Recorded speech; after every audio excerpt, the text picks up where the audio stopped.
Actually, the Honorable Minister Sir can join any moment. Everything is ready at his side. As soon as he joins, would we be starting our program? Ma'am, we are live now. We can start the session.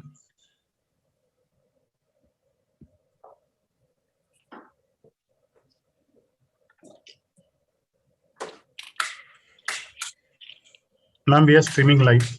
Yes, yes, Sunil. We are waiting for Honorable Minister Saab to log in. Everything is ready at his side. As soon as he joins, we'll start.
Morning, everyone.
Doctor Bhavna Sarang sahab तो of हो गए।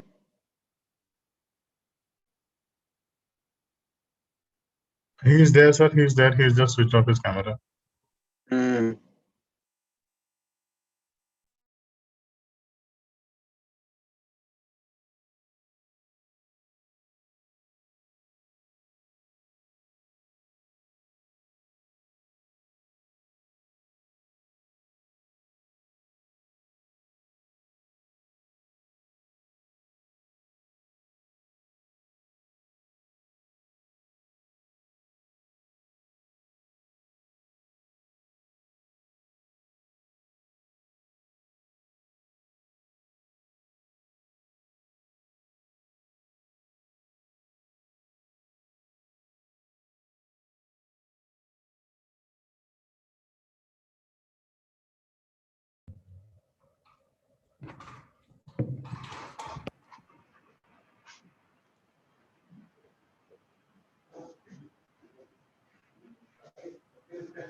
Good morning, sir, and good morning, everybody.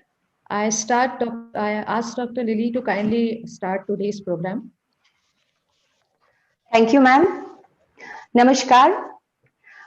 जो सफर की शुरुआत करते हैं वो मंजिल पार करते हैं, बस एक बार चलने का हौसला रखिए, अच्छे इंसान का तो रास्ता भी इंतजार करता है। Honourable chief guest Shri Vishwas Sarang ji, cabinet minister medical education, government of Madhya Pradesh. Guest of honour Shrimati Deepika Suri ji, IPS, ADG crime against women, Madhya Pradesh police. Our patron, Honorable Professor Dr. Sarman Singh Sir, Director and CEO AIIMS Bhopal, distinguished dignitaries, all head of the departments, faculties, staff, and dear students, a warm morning to one and all. Men and women in equality, endowed with same dignity. Achieving gender equality requires the engagement of women and men, girls and boys. It is everyone's responsibility to ensure a safe workplace where both genders respect, trust, and care for each other. The Internal Complaints Committee, AIIMS Bhopal, has organized 3 days online workshop on gender sensitization from 16 February to 18 February 2021. I request Professor Bhavna Sharma ma'am, Chairperson ICC and Head Department of Ophthalmology, to deliver the welcome address at this outset and unfold the theme of this workshop. Professor Bhavna Sharma ma'am. A very good morning to all of you present here. And on behalf of Internal Complaints Committee AIIMS Bhopal, I welcome you all to this inaugural function of virtual gender sensitization training. The theme is to work without harassment is our fundamental right. I welcome Honorable Minister of Medical Education, Bhopal Gas Tragedy and Relief, Shri Vishwas Sarangji, our chief guest of today's function. And let me tell you that he has been kind enough to accept our invitation on a very short notice. He was traveling yesterday and had returned late night only, but then he never ceases to amaze us with his energy, dynamicity, and dedication to work. Keep inspiring us, sir. I welcome Madam Deepika Suri, Additional DG for Crime Against Women and MP Government. She has immense experience in the field of women's safety and is a role model for all. We are privileged to have you amongst us today, Madam. I welcome our Director, Sir, Professor Sarman Singh, for his unconditional support in all our endeavors, be it academics, research, or clinical activities. I also welcome our Deputy Director, AIIMS, Shri Rishi Singh Ji, Medical Superintendent, Dr. Manisha Srivastav, Dean, Academics, Research, and Exam Sections, and all our staff, faculties, and all students and trainees who will be beneficiaries of this training program. We have amongst us Ms. Anju Talukdar, who is an eminent lawyer and founder trustee of the Rights Mission as our main resource person today. Her inspirational work, her dedication and commitment towards human rights issues, especially for women upliftment, is worth the praise. And I'll also welcome other resource persons, Ms. Sarika Sinha and Soumya Saxena, for giving us their support in organizing this workshop. And we at Internal Complaints Committee constantly endeavor to achieve gender equality in all spheres of life. The gender equality is achieved only when people are able to access and avail the same rewards, resources, and opportunities regardless of their genders. We have been a witness to sincere and dedicated efforts of Government of India and also Government of Madhya Pradesh towards ensuring safety and empowerment of women in all fields, be it their education, health, or job-related issues. Similarly, AIIMS Bhopal has always been a leader not only in academic research and clinical domains, but has epitomized gender equality. We have always taken the lead in all academic research and other endeavors in accordance with principles of gender equality and are leading the way with measurable action to build a culture and sustainable environment of trust and respect for our female staff members. And we intend to disseminate the same to all other institutes of our state as well as of other states by conducting this workshop. And the female staff members here at AIIMS constitute more than 50% of our total staff with substantial and remarkable representation in leadership positions like Dean Academics, Exam and Research, our Medical Superintendent, Heads of Department, Principal Nursing College, and many other designations. So undoubtedly, organizations with gender equality perform better like ours in composite field of academics, clinics, and research. So it is the right of every woman to work with respect, dignity, and integrity. I wish all our attendees a happy learning session. Keep learning to achieve equality, dignity, and respect. And I thank you all. I would request Honorable Minister Saab, Shri Vishwas Sarangji, to deliver his address to the gathering today.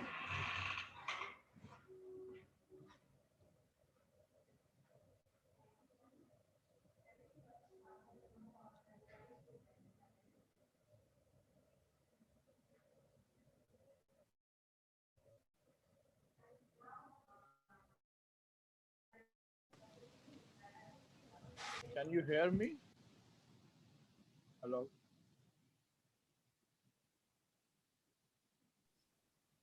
Sir आपकी आवाज आ रही है, थोड़ी धीमी आ रही है, थोड़ा तेज कर दीजिएगा। आज के इस बहुत महत्वपूर्ण वर्कशॉप में उपस्थित डॉक्टर सरमन सिंह जी, दीपिका सूरी जी, लिली पोद्दार जी, भावना शर्मा जी और इस अवसर पर उपस्थित सभी विशिष्ट जन, मैं बहुत बधाई दूंगा।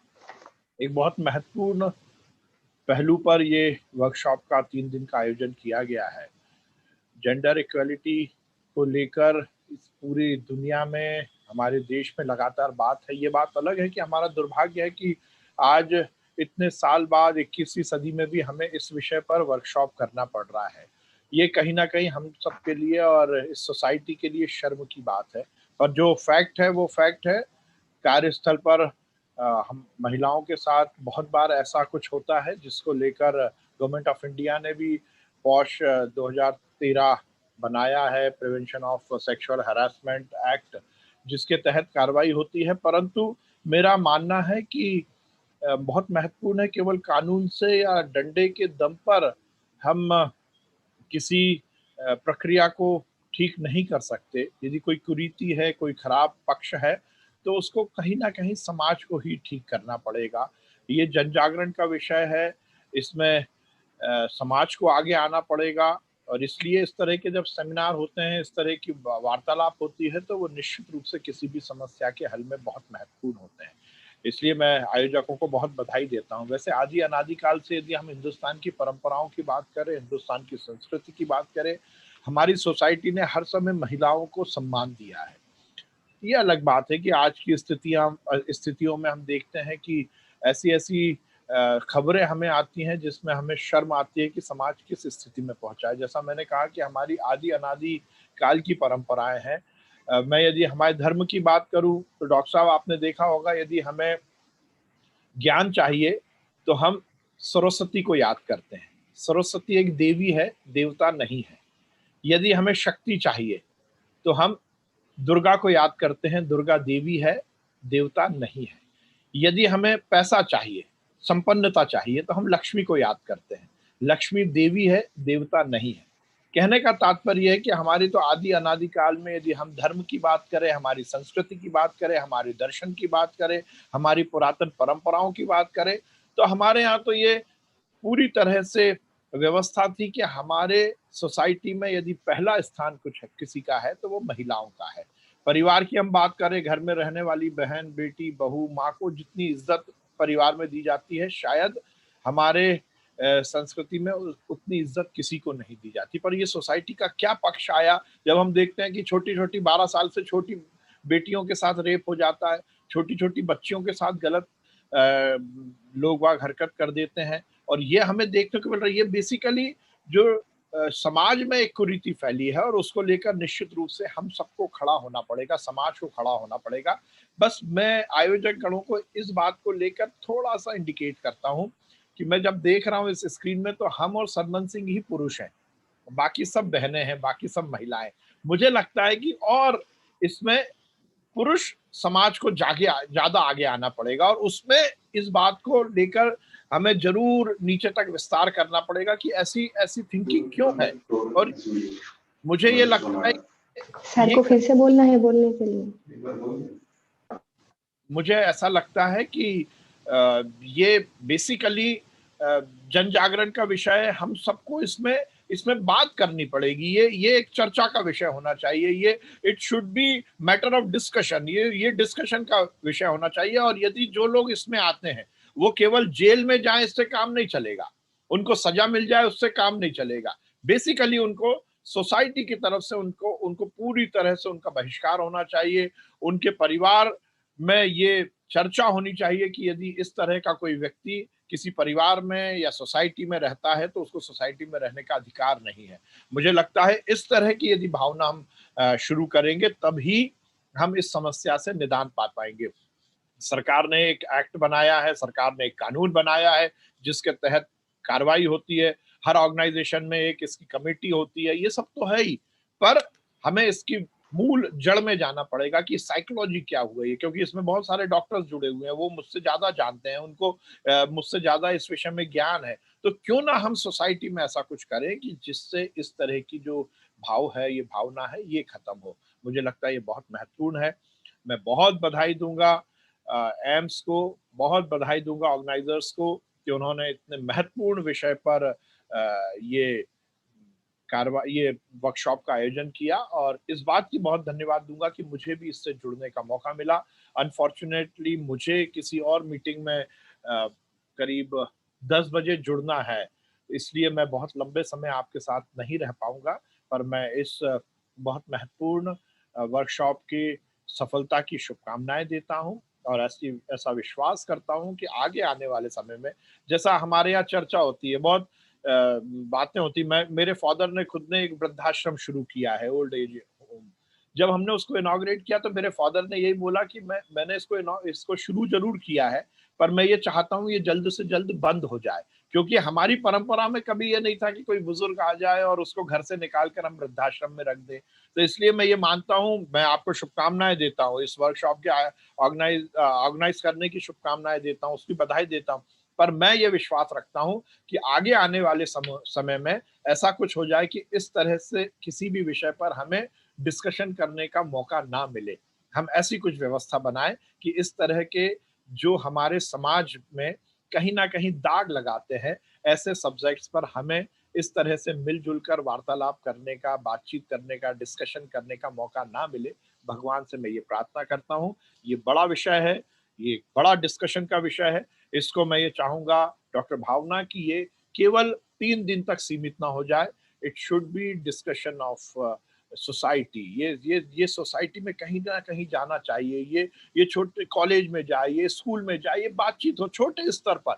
मैं ये चाहूंगा डॉक्टर सरमन, हम और आप मिलकर भी ये कर सकते हैं कि मध्य प्रदेश के स्कूल्स में हम ये बात करें जरूर, क्योंकि जो छोटा बच्चा है, जो छोटा बेटा है, जो छोटी बेटी है, उनके साथ ही ये यदि ऊपर तक जाएगा तो वो यदि बड़े होकर सोसाइटी में काम करेंगे तो मुझे लगता है उनमें ज्यादा कुछ जागरण आ सकता है। मैं एक बार पुनः इस बहुत महत्वपूर्ण वर्कशॉप के ऑर्गेनाइज करने की बधाई देता हूँ, शुभकामनाएं देता हूँ, और भगवान से प्रार्थना करता हूँ कि हम कुछ ऐसा कर पाए जिससे इस तरह की किसी भी विषय पर इस समाज में जो कुरीतियां फैली हैं वो जल्द से जल्द समाप्त हो।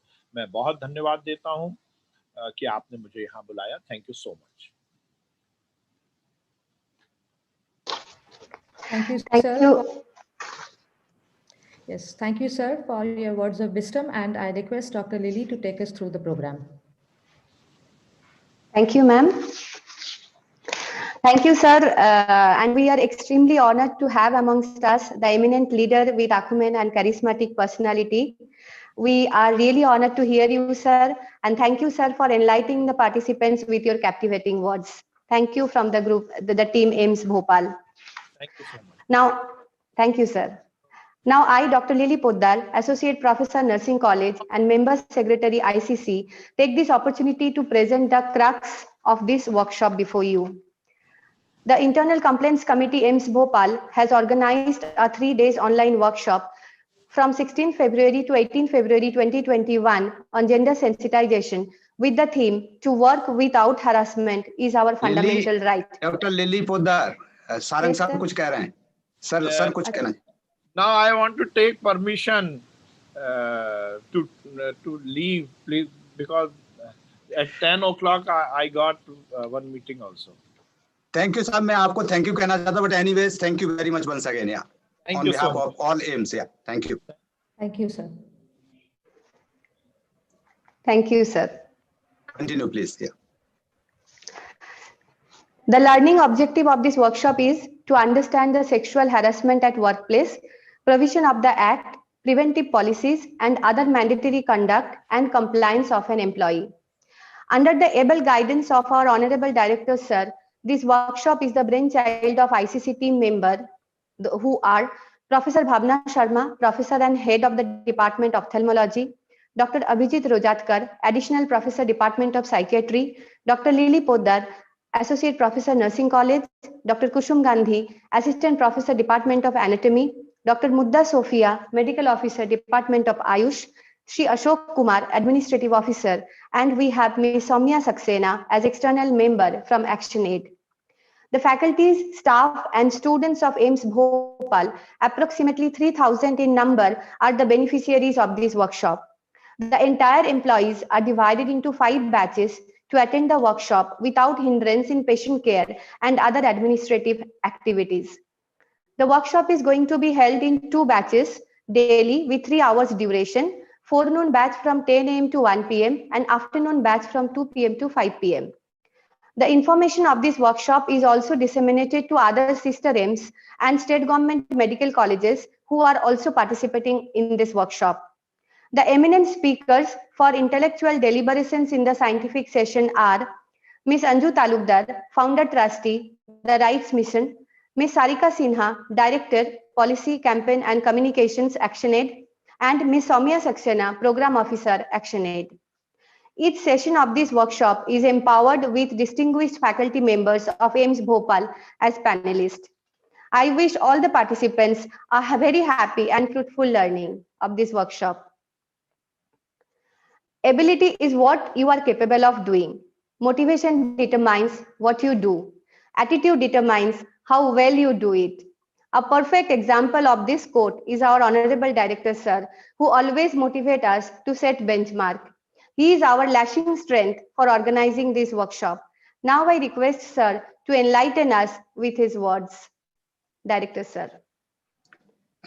Thank you, Lily and Dr. Bhavna Sharma. I was just, before I start, I was just, curious to know that have you not invited others to this inaugural, part of the event? Because I can see only 14 people here. This is somehow not good. Sir, because I can see of the 14, 5 people you are from the ICC only, and so this is something not very good initiative. I think from others, and as Sarang Sahab also mentioned that I think I don't know what was the protocol, but I am just curious to know that this inaugural is you have restricted or what Sir, we have disseminated the information to inauguration function to all faculty, staff, and other people of AIIMS Bhopal. It is not restricted to anybody. And second, we are the panelists which are being seen on the screen. That is, we have got this separate link that is seen on the screen to be the panelist. For the attendees and for the attendees of inauguration function as well as the trainees, there is a different link, sir. So they have joined in this program and they are the viewers of this program. However, we can see in the screen, we can see just the panelists and the members of this inauguration program, sir. Okay, so Rest all have joined, sir. They are there and they are viewing the program, sir. All right. So thank you once again for this clarification, because I was a little, disappointed, because why, so much effort, Dr. Bhavna Sharma and Dr. Lily and, Kusum Gandhi and all these, members of the ICC, they have taken up. This is really a, wonderful initiative. We know that everybody, we mainly focus on our teaching and patient care and research, but, beside that, under the leadership of Dr. Bhavna Sharma, this is the first initiative AIIMS has started with, and I am very happy to say that those who are not from ICC, obviously, if I say everything about the ICC, it means I am praising the only panel people. But those who are listening from outside through link, as I said, this is a really wonderful initiative by this current ICC, and which has become really, really vibrant, and it is to great extent, I must say, that this is coming to the expectation of the public, because I see that earlier ICCs at this institute, even though formally they were there, but there was hardly any activity and people were not even knowing. So now the vibration of the the activities and the activity not only within the campus, outside the campus, the ICC is making. And I am aware of the work this ICC is doing, whether it is information or on the website of AIIMS or this workshop or other activities, including the display boards and all these things. Whatsoever we discussed, and I think most of these things are being taken care and they are in pipeline. But I expect that very soon this will be done. As Mr. Sarang Saab also said that, we expect that many more male counterparts should also be there, because I understand that, when we were talking with Dr. Bhavna Sharma, the main aim was obviously to sensitize. I was, just discussing somewhere, and I was also reading, many of us in India, our education system is like that. Minister was also saying that it should go up to the colleges and, even to the school level. Many of us in Indian system, even though, mythologically and otherwise, we can say that, we have been that this is a country which, worships and used to worship the ladies. But it is also a fact that how many of us, irrespective of the gender, they know that what is the difference in the sex and gender. Not many people they know. The very basics, I am saying. Many people, they think that even on the application form, if you see, some of the application, if you see whether it is UPSC or railway, bigger, or SSC, all these, many times it is interchangeable. In many of the applications, it is written gender, what gender, in many it is written what sex. So sex and gender, they have been, used interchangeably. But because of all these things and the education, and we know now that definitely both are different, they have different connotations. Obviously the gender is psychological and behavioral and cultural and comes from your society, while the sex is obviously the genetic. So these things, very basic things, people, they do not know. So similarly, in the same line, I am sure that this workshop will be very useful. Government of India and all governments, they have, given mandates multiple times. And, if you see the history in India before 1994, there was no addressal mechanism where the women, if there is something wrong, where they should go.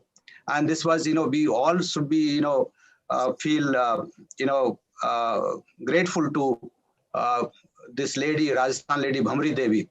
So she was the one who actually very, labor class, but she fought up to the Supreme Court. And then, probably of those ages, I don't know, some of you are too young, but some of you must be knowing that this lady was, became the icon.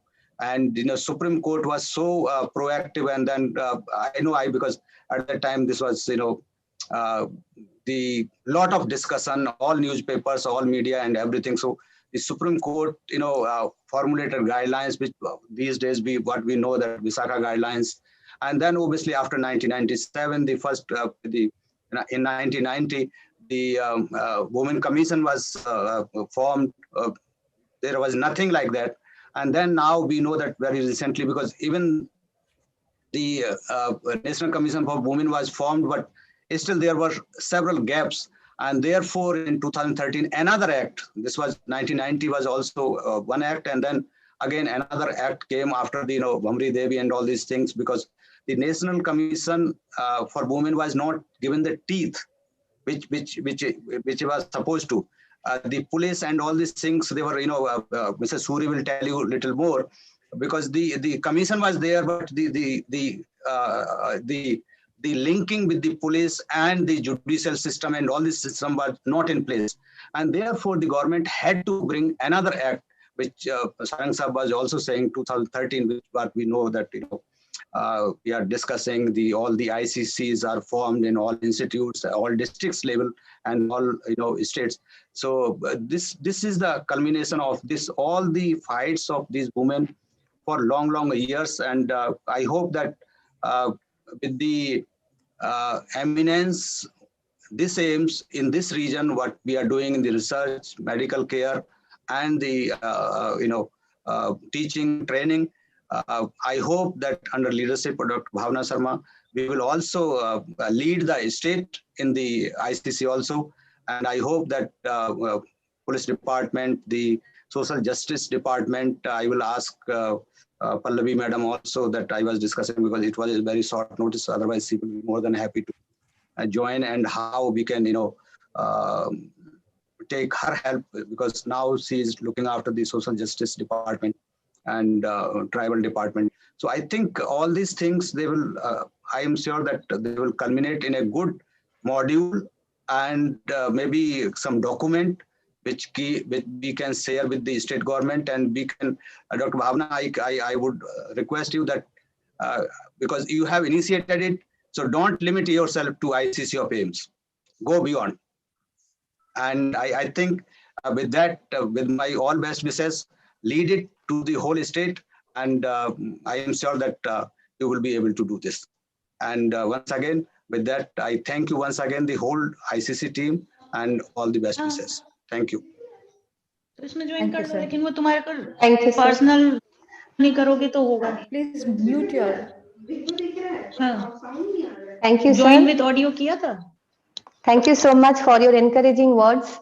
And the team ICC assure you that we will definitely follow your directions, and will reach this message to whole Madhya Pradesh as well as India. We will try our level best, sir. Yeah, sir. G.D. Anderson, the famous Australian feminist and writer, quoted that feminism is not about making the women stronger. Women are already strong. It's about changing the way the world perceives that strength. We are delighted to have Srimati Deepika Shuri ji as our guest of honor. Madam, may I request you to address the participants with your empowering words? Thank you so much. And I especially thank Director AIIMS Bhopal, Dr. Bhavna Saxena, Dr. Lily Poddar, other participants here. जब मुझसे बोला गया कि किसी कोई topic ऐसा चयनित करना है जिस पे बोलना है, तो I thought of many topics, but I thought कि जो इशू बहुत इम्पोर्टेंट है और जिस पे बात करनी चाहिए, और जिस पे किसी तरीके से लोग बात भी कर रहे हैं सुबह से, कि role of society, role of बाकी लोगों का रोल, तो I said I would like to speak on the role of bystanders. क्योंकि बहुत बार ऐसा होता है कि जब हैरेसमेंट रहता है, everybody thinks that this is that issue between the harasser and the person who's harassing. तो वो जो victim और perpetrator का जो रहता है equation, everybody, सब लोग जो है अपना हाथ उससे धो लेते हैं, और कहीं पे ये होता है कि ये लड़की जो है आदतन है, या चलो ये उसकी प्रॉब्लम है, या people think कि चलो वो बंदा जिसने ये किया वो तो उसी प्रकार का है. तो अभी the good thing is that with this law coming in, organization का भी role है, because first of all the issue has to be taken up by the organization. आप internal complaints committee है which takes it up, proactively takes it up. But what is also important to realize is कि जो लोग बाकी organization में हैं उनका क्या role होना चाहिए, या अगर हम बड़े स्केल में अगर ऑर्गेनाइजेशन के बाहर की बात करें, should we think of a role for society at large. तो हम लोग उस तरीके से तो सोचते ही हैं कि as far as sensitivity is concerned होना चाहिए रोल. तो जिस प्रकार से I will also take you through के अगर हम लोग देखें कि हम लोग ने एक अपना अभियान लॉन्च किया था, सम्मान अभियान, उसमें जो हम लोगों ने मूल उद्देश्य थे, जिसमें अगर आप लोग देखेंगे आसपास कुछ कुछ पोस्टर्स भी हैं, तो उसमें हम लोग ने सोचा था कि 3 तरीके के एम्स रहेंगे। सबसे पहला हमारा एम था, क्योंकि यूजुअली क्या होता है, जैसे मिनिस्टर साहब ने भी बोला कि यूजुअली होता है कि आप सोचते हो कि मतलब जैसे उन्होंने कहा कि यहाँ पे पुरुष की भागीदारी नहीं लग रही है या समाज की भागीदारी नहीं लग रही है, तो we think that it is very important that society, so when we designed the campaign we said कि ठीक है, आजकल बात होती है कि teach your boys, but we realized that first we have to start with the society, कि society should feel that they have a role in it, not only through education. आजकल बहुत सारे departments जैसे education देखेंगे, उनकी उमंग helpline है, they try to sensitize the children, अपने educational curriculum में रहता है। बट अगर कोई स्ट्रीट हैरेसमेंट हो, सबसे पहले तो ये होता है कि उसको समझा नहीं जाता है कि वो अपराध है। तो सबसे पहले हमारी क्या कहते हैं, जो साइकी में ये चीज आना कि ये अपराध है, बहुत जरूरी है। तो इस प्रकार की हम जो है कहीं कहीं अपने पुलिस विभाग में भी देखते हैं कि कहीं पे अगर as a senior officer I ring up somebody and say कि इस केस में क्या हुआ, तो वो कहेंगे कि नहीं, ये तो क्या कहते हैं नाटक कर रही है, ये इसकी सही कहानी नहीं है। तो because our own attitudes besides the investigation, but कभी कभी हमारे attitudes भी इतने negative होते हैं कि हम लोग उस तरीके से sensitive नहीं हो पाते हैं। तो एक चीज जो बहुत जरूरी है वो है कि समाज को ये समझना कि अपराध है and what the person is going through। जैसे अगर महिलाएं भी हैं, opportunities and access, मतलब आपको कोई opportunity मिलना, फिर आपको access मिलना, job के लिए बाहर आना। जैसे I will also talk about the cost of street harassment। अगर क्या कहते हैं, हम लोग ने अभी गांव में कुछ बच्चों से बात की, तो उन्होंने कहा कि अगर हम लोग बताते हैं अपने घर में कि हमारे साथ छेड़छाड़ हो रही है, तो अगले दिन से होता है चलो तुम स्कूल जाना बंद कर दो। तो safety and security is not just a personal problem, it's not, but it is, मतलब आपकी जो लाइफ अपॉर्चुनिटीज है वो भी खत्म हो जाती हैं। तो similarly women who are battling a lot of issues, I don't say that there are no false cases, there are definitely false cases। This law is also of sexual harassment at workplace is also exploited by some persons के, मतलब अगर छुट्टी नहीं मिली या किसी ने क्या कहते हैं मतलब कोई जो आपको लगता है बेनिफिट्स नहीं मिल रहे हैं, और क्या कहते हैं उसमें भी आप इसको मिसयूज करो, but a lot of times, but that should not discredit those people who have a genuine problem। So first is that, so crime should be considered as crime and it should be a very categorical statement। तो एक तो ये होना चाहिए। और society की जो इसमें जैसे भागीदारी, अगर हमने अभी जो हम लोग ने सोचा अवेयरनेस कैंपेन, तो हमने उसमें ये भी कहा था कि हम लोग वी ट्राइड के जो लोग आसपास देख रहे हैं, जैसे अगर बस कंडक्टर है, गार्ड है, छोटा हॉकर है, पान दुकान वाला है, अगर सिर्फ वो भी सिर्फ देखेगा कि अपने सामने हैरेसमेंट हो रहा है और कुछ नहीं बोलेगा और सोचेगा कि ये सिर्फ काम क्या कहते हैं, जैसे अगर बस ड्राइवर है, बस कंडक्टर है, एक तमिलनाडु में लॉ है विच सेज कि if you have harassment on your बस, then you have to take the bus straight to the nearest police station। You cannot just be quiet and say कि नहीं ठीक है। तो उसी प्रकार से हम लोगों की भी कोशिश थी कि इस प्रकार का नैरेटिव हो। बट अभी जो specific issue I will talk about is that what can, let's see that if in an office setup we see कि there is harassment, then what are the resources that we have। तो first of all कि ये बोलना कि ये गलत है, some person should go and say कि मतलब अगर वहां पे कोई इस प्रकार का है, तो जैसे कि वो भी बोले कि ये गलत है, क्योंकि somebody has to take a stand and tell the oppressor, victim also, but also the क्या कहते हैं other people in the office। So when they see it happening around, so they should not be silent spectators but also think कि we have a role here। तो that is important। अगर आपको लगता है कि आप वो नहीं कर सकते हैं, तो second step is also to may be जैसे कि हम लोग कहते हैं कि अगर आप स्ट्रीट पे देखें तो you can always dial 100। If you are seeing it in an organisation, you can report it to another person. जैसे बाकी लोग भी बता सकते हैं इंटरनल से कंप्लेंट्स कमेटी को, बाकी उनके सीनियर्स को, एचआर डिपार्टमेंट को। तो सारे ये सब भी क्या कहते हैं मतलब instead of being a silent Spectator, ये इश्यूज जो है रेज होने चाहिए इन एन ऑर्गेनाइजेशन ऑल्सो। तीसरा, one can offer support to the victim, one can go and ask if they require help। तो अगर आपको लगता है कि मतलब या आप क्या कहते हैं अगर उसके सपोर्ट में गवाही दे सकते हैं, so these are the things that one can do. और ये भी होता है कि जो अप्रेस हो रहा है या जिसके अगेंस्ट क्या कहते हैं इस प्रकार की कार्रवाई हो रही है, तो you can also disrupt. So these are what I'm talking about are accepted practices that are there, जिसमें disrupt. So if you see that some person, some senior is calling a junior, जैसे हम लोग के बहुत सारे cases which I had also seen as क्या कहते हैं part of the internal complaints committee, एक case था जहाँ पे एक steno थी, उसको बार बार बुला करके होटल में बुला करके कि नहीं हमको investigation करना है, तुम अभी नोट करो, and then misbehaving there. So then क्या कहते हैं if you see something like that happening, you can also enter the room at that particular time, say that you have an issue. अगर आप office में देखें, you can walk in with a file. So even disrupting those kind of instances that are important. So while I say कि internal complaints committee has an important role to play, we should all support it, but I would also say that as a ये जरूरी नहीं है कि ये सिर्फ 3 agencies के बीच में रहे, internal complaints committee, harasser और harassed के बीच में, but even others should feel that they have a role in this.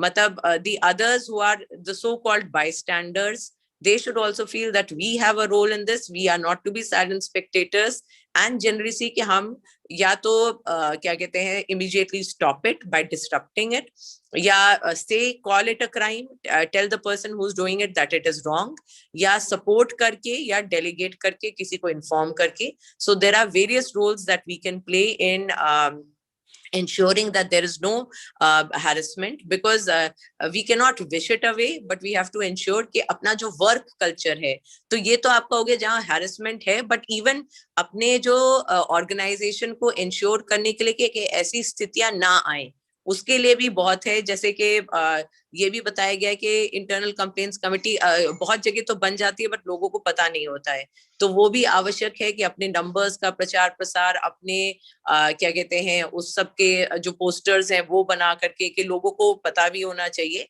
and people should be able to access it also easily. And this is a very good the fact that we have today a seminar, I think a webinar and awareness thing, that is also very important to have continuous such interactions, क्योंकि अगर conversation जो है important issues में जारी रहनी चाहिए, and sensitization एक दिन का काम नहीं होता है, but I think it's a regular process. So I congratulate the entire administration for having organized it, and then also for giving me an opportunity to speak on this issue. Thank you. Thank you, ma'am. Thank you, ma'am, for your power-packed words of wisdom. Yes, we agree. It is not an individual's responsibility to stop this. It is in responsibility of everyone and the society. Thank you, ma'am. Gratitude is the attitude of a noble soul. Gratitude paints little smiley faces on everything it touches. Now I invite Dr. Kusum Gandhi, Assistant Professor, Department of Anatomy, member ICC, to express the words of gratitude. Dr. Kusum Gandhi.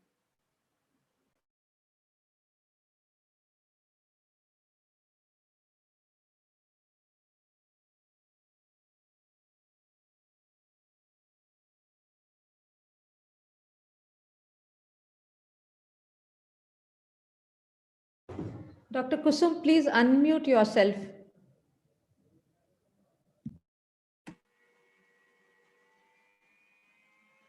Am I audible, ma'am? Yes, go ahead. Yes, ma'am. Yes, ma'am. Good morning to one and all. Our praise, gratitude, and thanksgiving is the highest expression of faith in you all. Honorable Shri Vishwas Sarangji, Cabinet Minister, Medical Education Department, Government of Madhya Pradesh. Respected guest of honor, Srimati Deepika Suriji, IPS ADG Crime Against Women, Madhya Pradesh Police are our most valued invited guests. Ladies and gentlemen, it's my proud privilege to propose a vote of thanks today. On behalf of the Chairman of Internal Complaints Committee, the entire team here together, and on my own behalf, I express my sincere thanks to Shri Vishwas Sarangji, We thank you, sir, for all your untiring soulful efforts in this field and also for the MOU signed between AIIMS and the State Medical College. The outcome of the same is evident in this training program.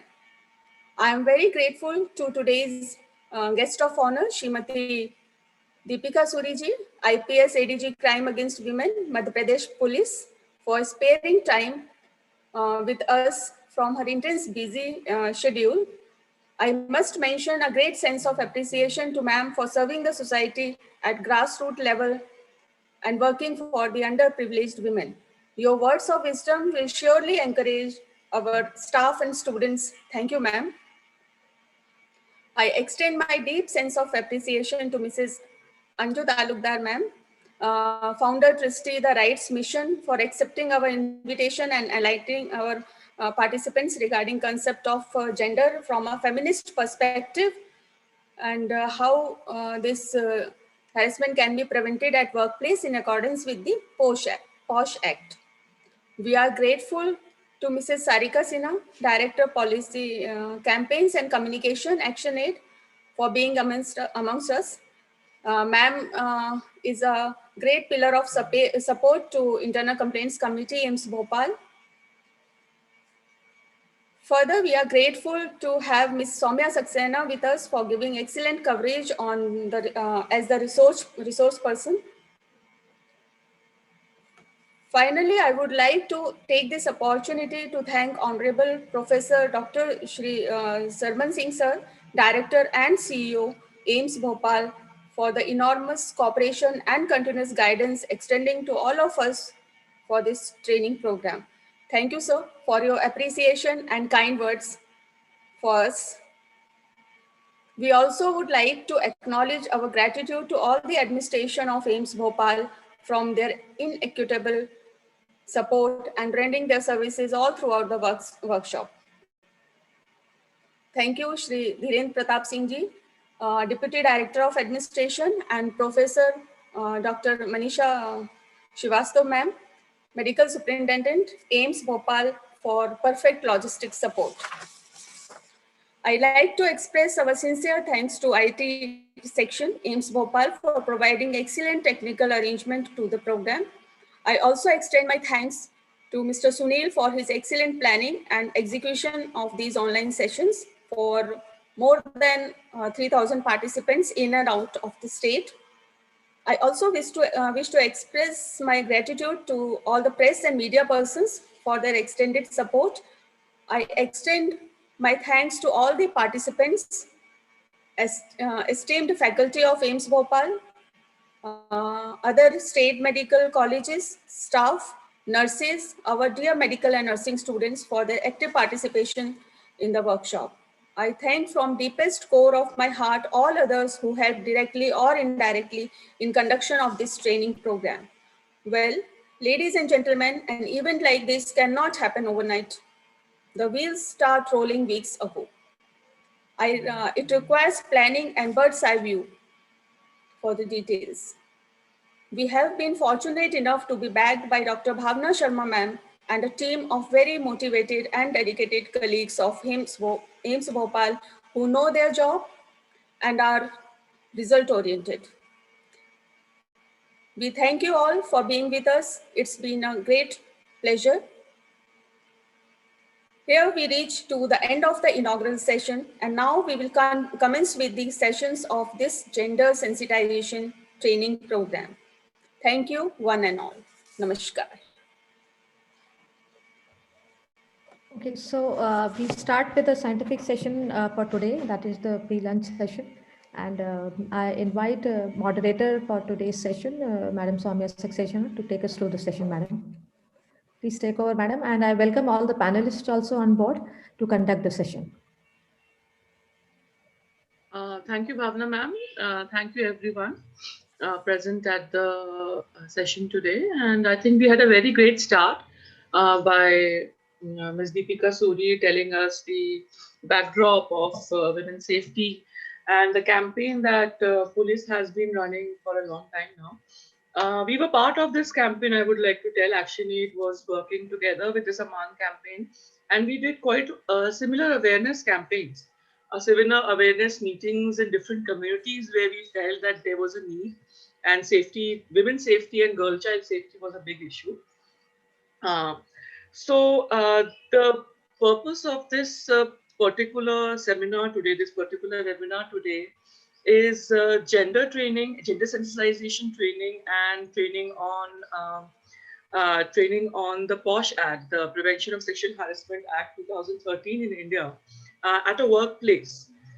Since we know that AIIMS is a very large setup, and I'm sure there are employees running over, I think almost in thousands, employees are in thousands. And I would like to give credit to Dr. Bhavna Sharma and the IC committee, which has taken this initiative to accommodate all these people and try to inculcate gender sensitization equality among them.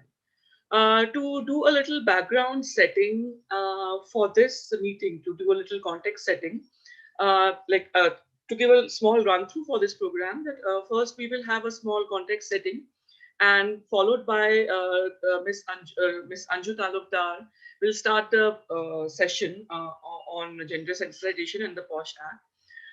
For the context setting, I would like to invite my senior, Sarika Sinha.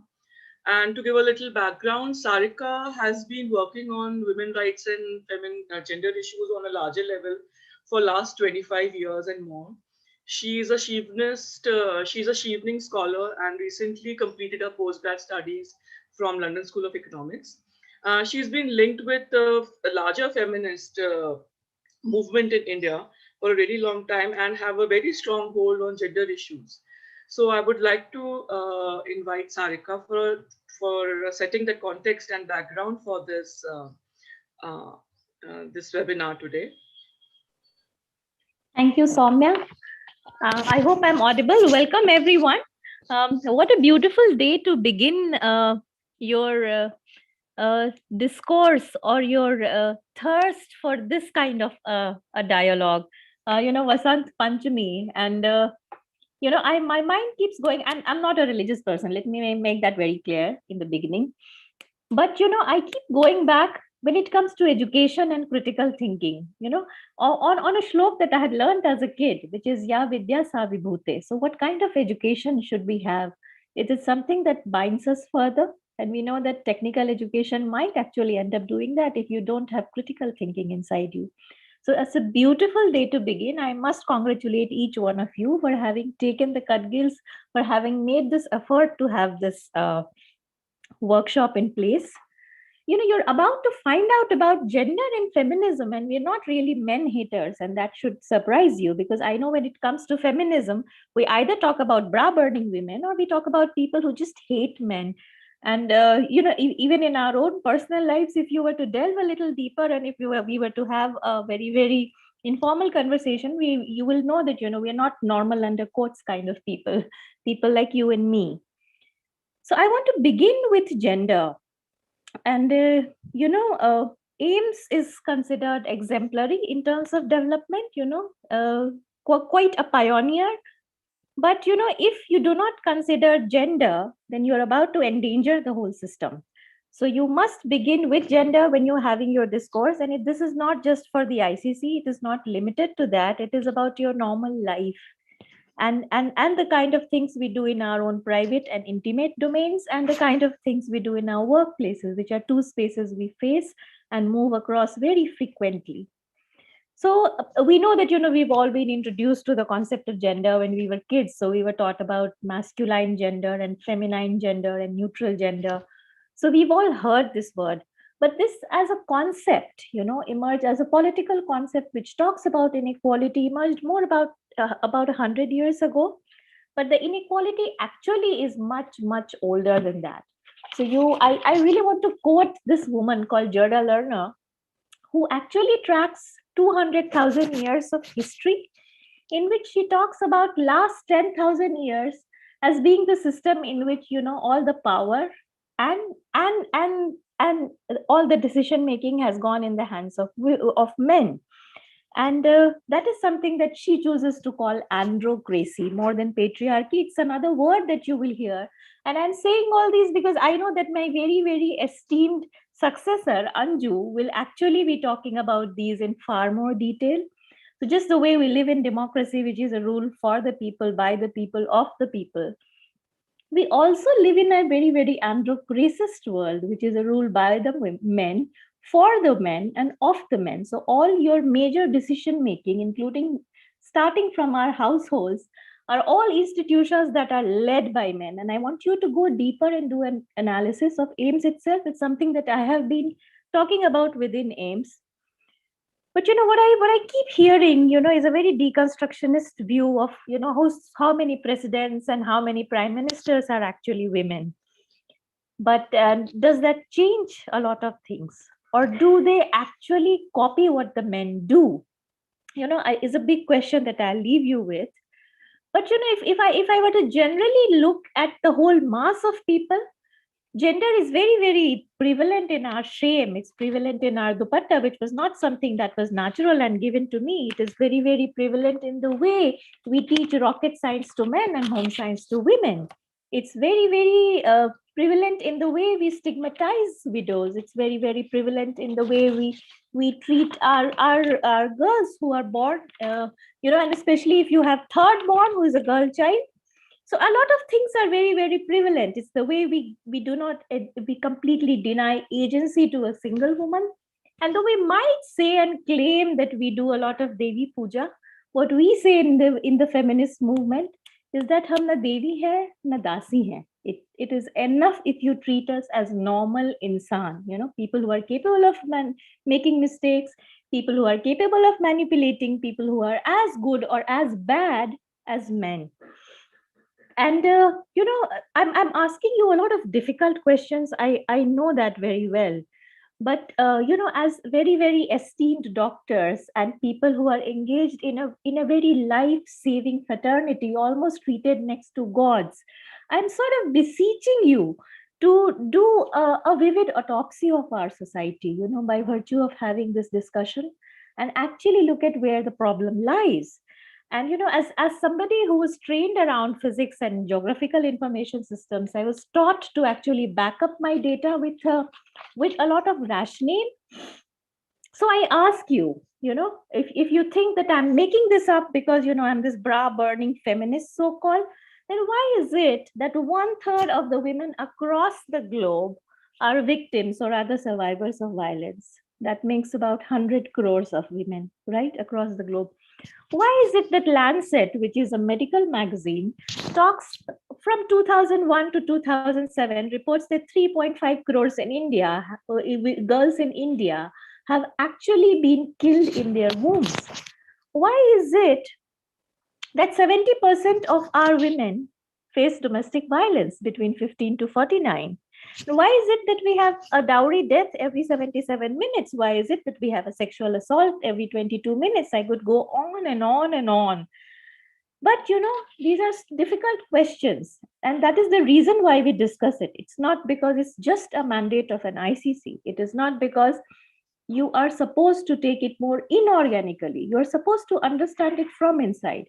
And because it comes to a workplace, I must tell you, because the director who spoke before me very, very promptly laid out why Bhauri Devi, who was an untouchable woman, actually shook the reins of this country when she was raped by 4 people and denied justice on the excuse that she was an untouchable, number one.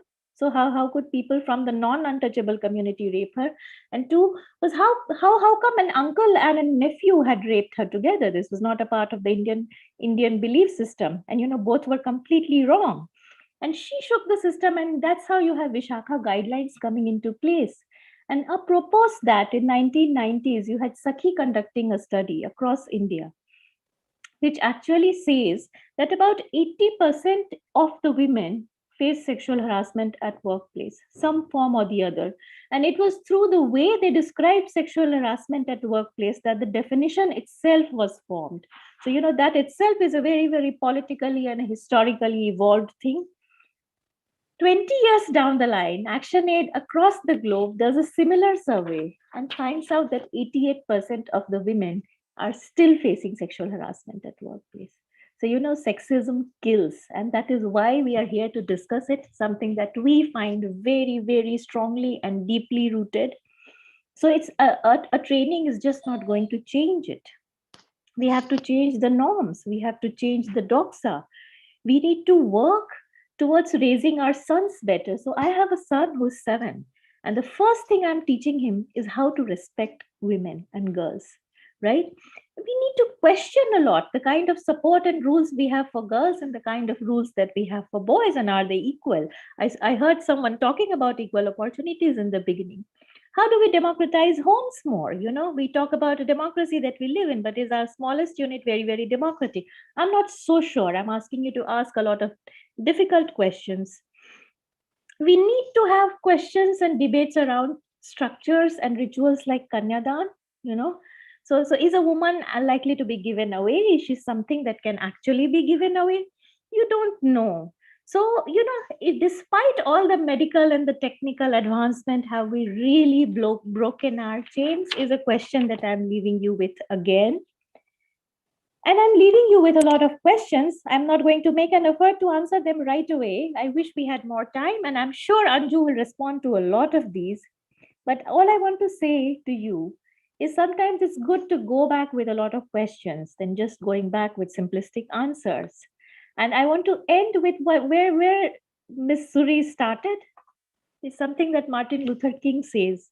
In the end, it's not the words of the enemies that hurts. It's the silence of your friends. So don't be an onlooker.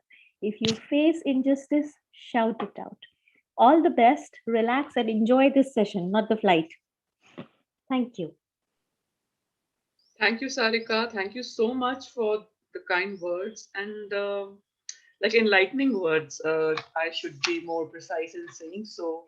I think this whole webinar should be about breaking, let's say, stereotypes and how women are perceived. Like you rightly said, that it's high time we are not Devis and Betis and Behens anymore. We are only women, like colleagues. We are human beings and we are treated in the same way. And definitely, I think it will be a very challenging session and where difficult questions, and I think not just difficult questions will be asked, but the kind of perspective we have, and most of us have, and we continue with those perspectives, and we bring that perspective to our workplace also, I think that is going to be challenged. So I hope it's very enlightening for everyone, like it was enlightening for me the first time I heard you speak and learned about the whole concept of gender identity, women agency, and feminism. So on that note, I would like to invite Ms. Talukdar. And if some people who joined us later, I would like to give a brief introduction about her. That Ms. Talukdar has been an advocate, and presently she's a founder trustee of the Rights Mission.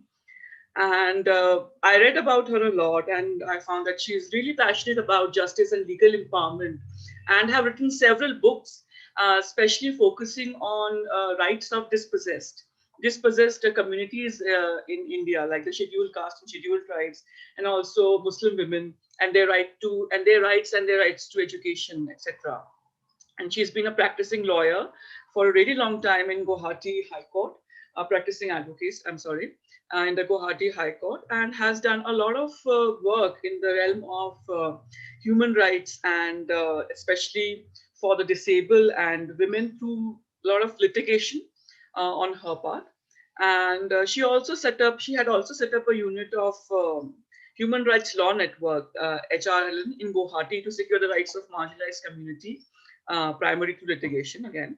So I would like to give the floor to Ms. Talukdar, and she would take us through the whole webinar today. And thank you, ma'am. Welcome to the session. All right. Thank you so much, Soumya. You're a very good anchor. Sarika, what a brilliant opening. You're a hard act to follow.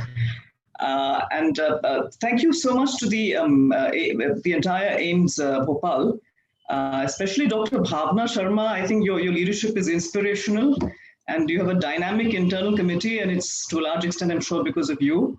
So thank you for this opportunity. I think the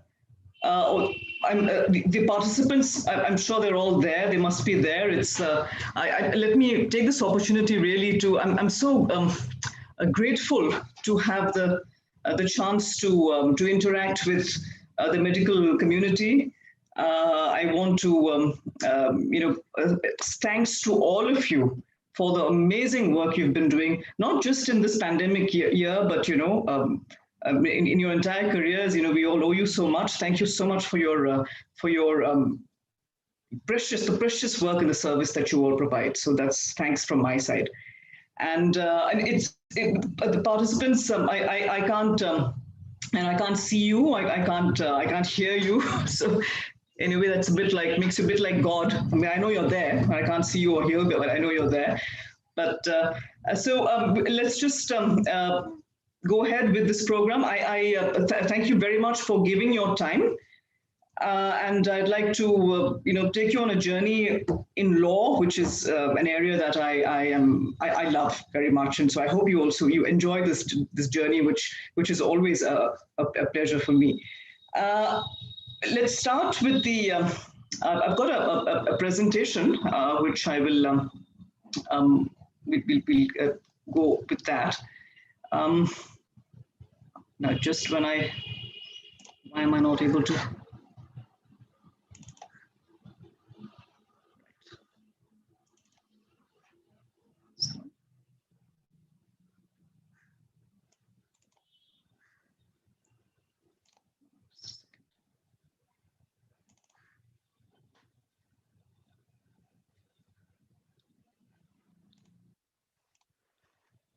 Right, so is this visible to everyone? I mean, can the participants give their comments? Is that technically feasible? I mean, can they write questions and all? I mean, Madam, they would be, Madam, we have got this, the procedure would be like the participants have got in their link, they have got this, towards the left-hand side, that they can ask the questions and put the questions directed towards the panelists and towards the speakers. We would get to be knowing them, and it would be seen on our screen at Soumya Saksena's screen, and she would be able to discuss the question with you and with the panelists. So, yes, thank you. Madam, you can start your screen share, Madam Anju. We are just seeing the files, not the presentation, ma'am. Anju ma'am, just take some ground rules. How would you like how would you like me to intervene with questions? Should I go as the questions are asked, or whether I should wait till the session? Maybe we can go with the flow. I mean, I leave that to your discretion. Okay. Then if you think that there is a question which needs to be posed right there and then, if it's fundamentally if it requires immediate clarification, please go ahead. Though it is always better if we can we come to the end of a particular session, if we can have those. It's okay. I interrupt you. It's okay. I interrupt you while you are speaking. If I see a relevant question popping up. Mm-hmm. Yeah, that's what I want to ask. And just before you start, I would like to tell the audience who are listening that, like Bhavna ma'am said, you can ask the questions, and the questions largely would be answered after the session is ended. But if I feel, and you can also mention that, if you feel it needs immediate clarification, just mention that, and I will immediately ask that question to Anju ma'am. So that was for the audience. So I hope you have a good session, and keep posting your questions as and when you need. Great. Is this visible now? Yes, ma'am. The PowerPoint? The PowerPoint is visible. Yes. Okay. Thank you. So so I think the context setting has been done very competently by Sarika, and of course with help from Soumya. If we just go to, I'll just go over a few of those things. Now, if you look at the first thing of why we are basically here today, why it is important to understand these the laws related to sexual harassment in the workplace. See, the main reason, one of the reasons really is that we have a law on the issue. In 2013, we've had Parliament pass this act, the Sexual Harassment of Women at Workplace, the Prevention, Prohibition and Redressal Act. We call this the POSH Act for short. Some people call it the SHW Act. So this act basically has this provision where it says that every employer, now if you look at AIIMS in terms of, say, a government organization or an institution which has been set up by the government, whoever is the head of that institution, who is referred to as the employer under this law, every employer has this duty. One of these duties specified in this act is that the duty in Section 19C is to organize workshops and awareness programs at regular intervals for sensitizing the employees with the provisions of this act, right? So this is one of the reasons really that we are here. One of the basic, it's a statutory obligation. The law requires that there must be workshops of this nature. And so that's one of the reasons that we are here. But I think much more than that, really, at a much higher level. The reason we are here is it involves very basic questions of the Constitution, in a way. The Constitution of India, which is a binding document for all of us in this country. Sexual harassment in the workplace is a violation of the fundamental rights of women. And this is actually mentioned in the Act itself. We have the fundamental rights to equality in Articles 14 and 15 of the Constitution. So when there's sexual harassment in the workplace, this is a violation of these basic fundamental rights of women. Article 21, which is the fundamental right to live a life of dignity, the right to life and the right to dignity. This also is violated when there is sexual harassment in the workplace. If you look again at the right to practice any profession. So sexual harassment in the workplace is a violation of several fundamental rights of women. So in that, it is a violation of the Constitution of India. It is no less than that. It is as important as that. That's what the law says. And let us not see it in some narrow prism. It is a large issue, and it involves nothing less than the Constitution of India. Another reason really why we're here is because, you see, sexual harassment, look at it has very deep negative ramifications. It is associated with increased risk of anxiety, depression. You can have post-traumatic stress disorder, diminished self-esteem, lack of self-confidence. It affects the way we are, the way we live. It affects certainly the way we perform at work. So sexual harassment in the workplace can have devastating effects in the work, in the entire work environment. So, you know, there are many cases where a woman may think, well, you know, what's happened with me? Well, you know, if I share it with the world, it will be, you know, embarrassing. And why bother with this process? It's important to bother because that's the way we improve our workplaces. We make workplaces safe, productive for everyone.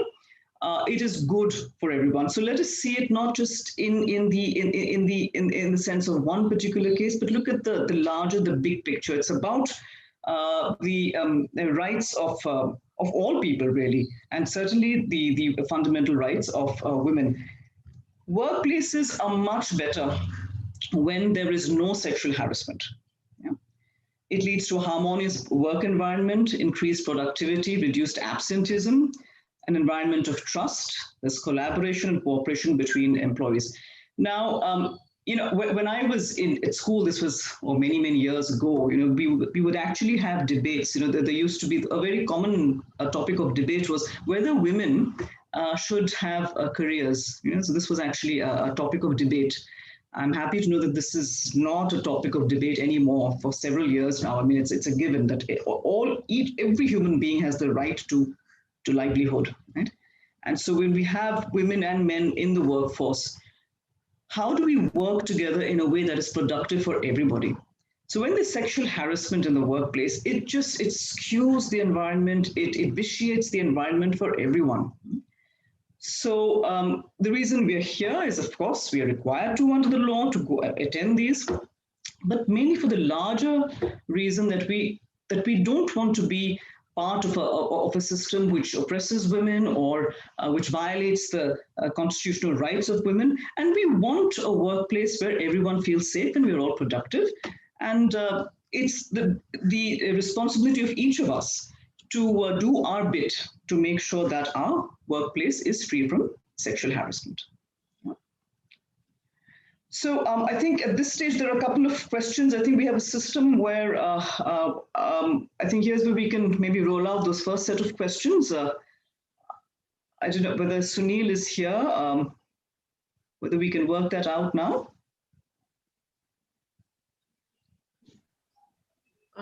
The question link that was sent before, ma'am? I think what my understanding is that these questions will be sent off and on. So there's one set of questions which was. Ma'am, the questions would be broadcasted at the middle of the session, and that Sunil would do, ma'am.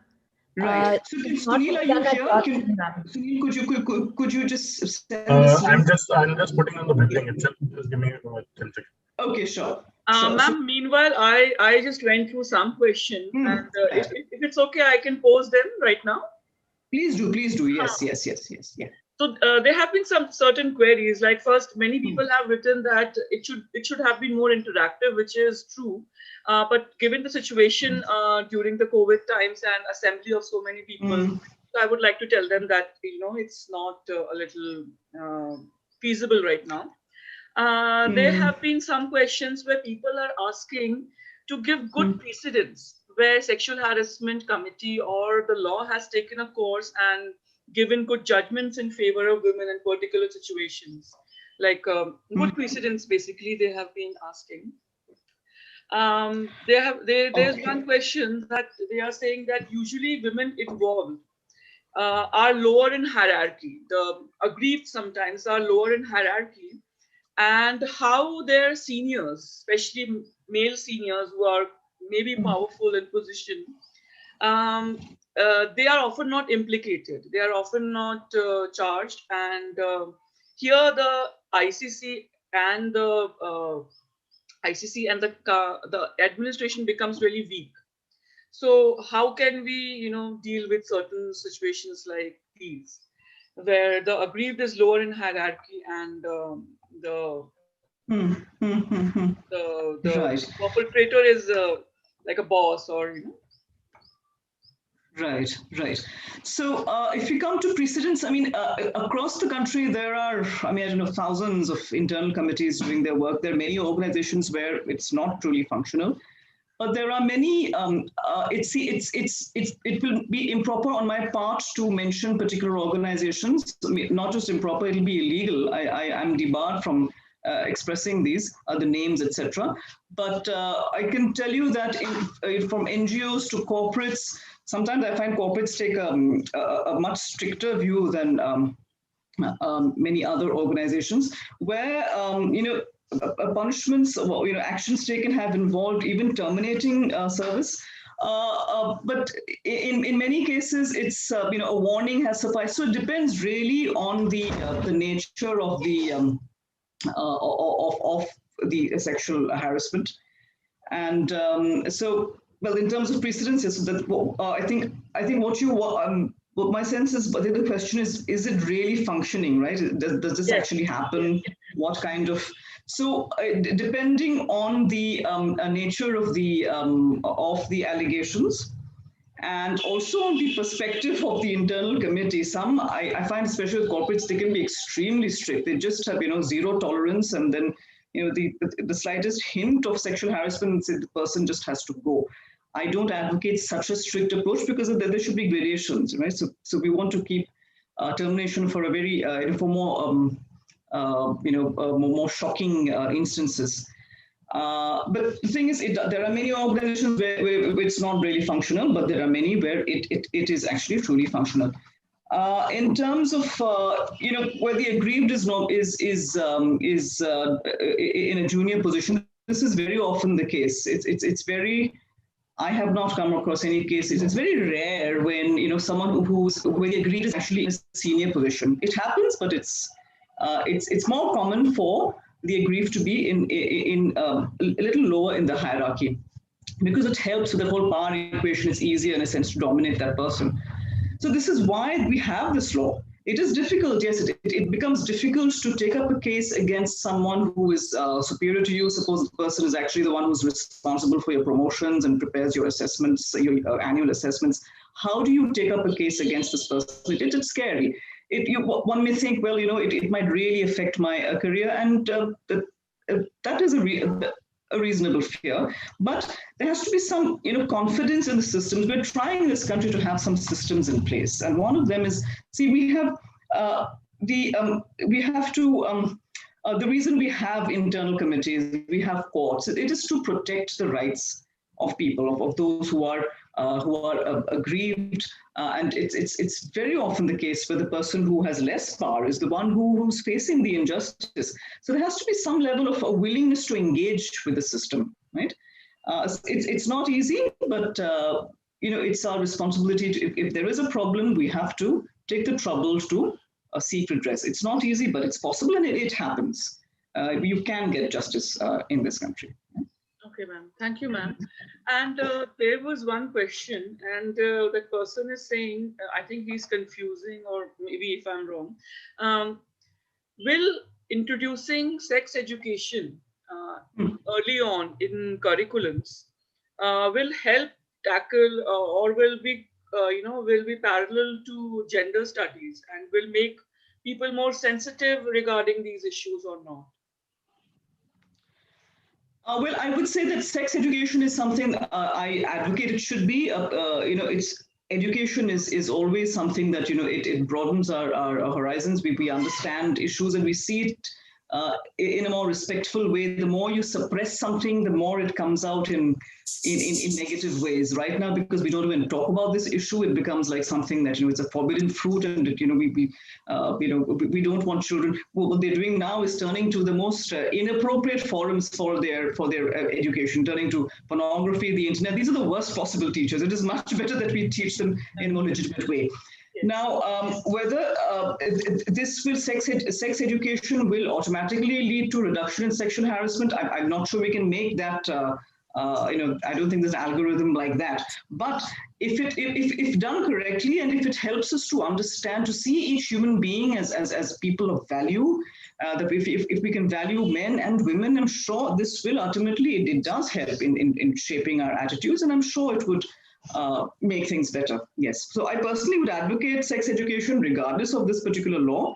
But I think it would have some positive, it could well have some positive effects, but I'm not sure that there is a necessary correlation. Right. But there are many questions regarding the POSH Act now. People are asking. Don't put so much capsicum here. Don't go overboard with things. So can we come to when the provisions of the Act, when we come to that, maybe a lot of those will be cleared, right? Yes. Rather than jumping the gun So at the stage. I think I would leave those questions for later because they are involving the Act itself. Yes. So I think we can start with the presentation, and as and when something comes up, I'll ask. Can I just interrupt? The question is live on the web link. Just refresh your page. The link is there on the web link for everybody to answer that, please.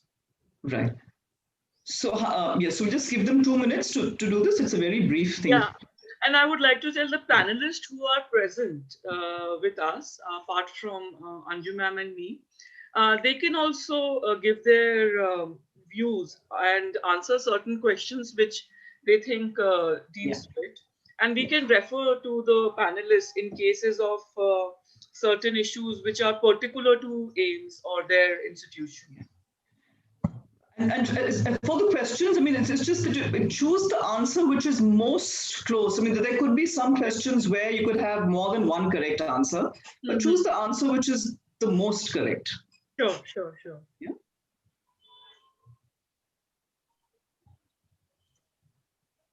In several of them, you'll have there are a couple of correct answers, but the one which is the most appropriate one. Yeah. Okay. So let's just wait for 2 minutes, I guess. Ma'am, the questions will appear on a separate link which I have. So I don't know, but I think the questions are there on the web link itself where the webinar is on. It's on the ticker above. It's a scrolling ticker. Just refresh your screen in case you are not able to see it. On the Zoom link, Sunil ji? Yes, जिस पे webinar चल रहा है उसी के ऊपर आप उसको रिफ्रेश करिएगा तो आप उस पे ऊपर स्क्रॉलिंग टिकर है. People are already answering that questions. I have one question, a very pertinent one from Professor Manisha Srivastava, who is the medical superintendent here. And she's asking that, is ICC the highest body for redressal of cases as if the chairperson is, even if the chairman is junior to the person against whom the complaint is launched? Oh, very important question. Very pertinent question in a workplace setup. Chairperson is junior to the person against whom the complaint is launched. I'm sorry, I didn't get the second one. What was that? Yeah, is ICC the highest body for redressal of cases, even if the chairman is the person against whom the complaint is launched? Right. So the thing here is that in any case, the presiding officer has to be senior to the respondent. So the person against whom a case is filed, the presiding of the chair has to be higher. You cannot be even of the same level. It has to be senior to, I mean, you can't be, in a sense, judged by someone who is junior to you. So one rule is if the chair is at a junior level to the respondent, then that case cannot go on in that internal committee. It will have to go to the local committee, or there could be a specially constituted internal committee. But the chairperson, the chair has to be at a higher level. And whether this is the highest, the IC is actually the first forum, the easiest forum, and it's to help women to access justice easily. But of course, we can go to the courts. I mean, the highest forum for adjudication of rights is the Supreme Court of India. So the internal committee is the first place to go, the easiest place to go. And one should not easily, just jump the gun and go somewhere else. The first place to go really, one should prefer to go to the internal committee first, and then if that doesn't work out, then there is an entire hierarchy, which we will look at. Yeah, but the chair, as far as this question goes, if there is a case where the chair is not senior to the respondent, then that case will go. Yes, ma'am. And second, usually the women involved are lower in hierarchy, and usually the bosses are the ones implicated. Then the role of ICC becomes very important. And how does the Act take care of this difference? This is the Act takes care of it by assuring that every protection is given to the aggrieved. So the thing is, if most cases, like I said, in most cases the sexual harassment happens with the person of a junior status, because people are afraid to sexually harass their seniors. So this is why the law has these protections in place. This is where you can go for a complaint, and the law is there to protect those who. But for this, the woman has to be willing to complain. She has to be willing to go through the process. Now, if she is, if she's, afraid that, in many cases, the flag comes not always from her family members. Very often, this is a deterrent. When it can happen where the woman's husband may say, "How come it's happened with you and not with anyone else?" So there are many reasons why women don't want to come forward.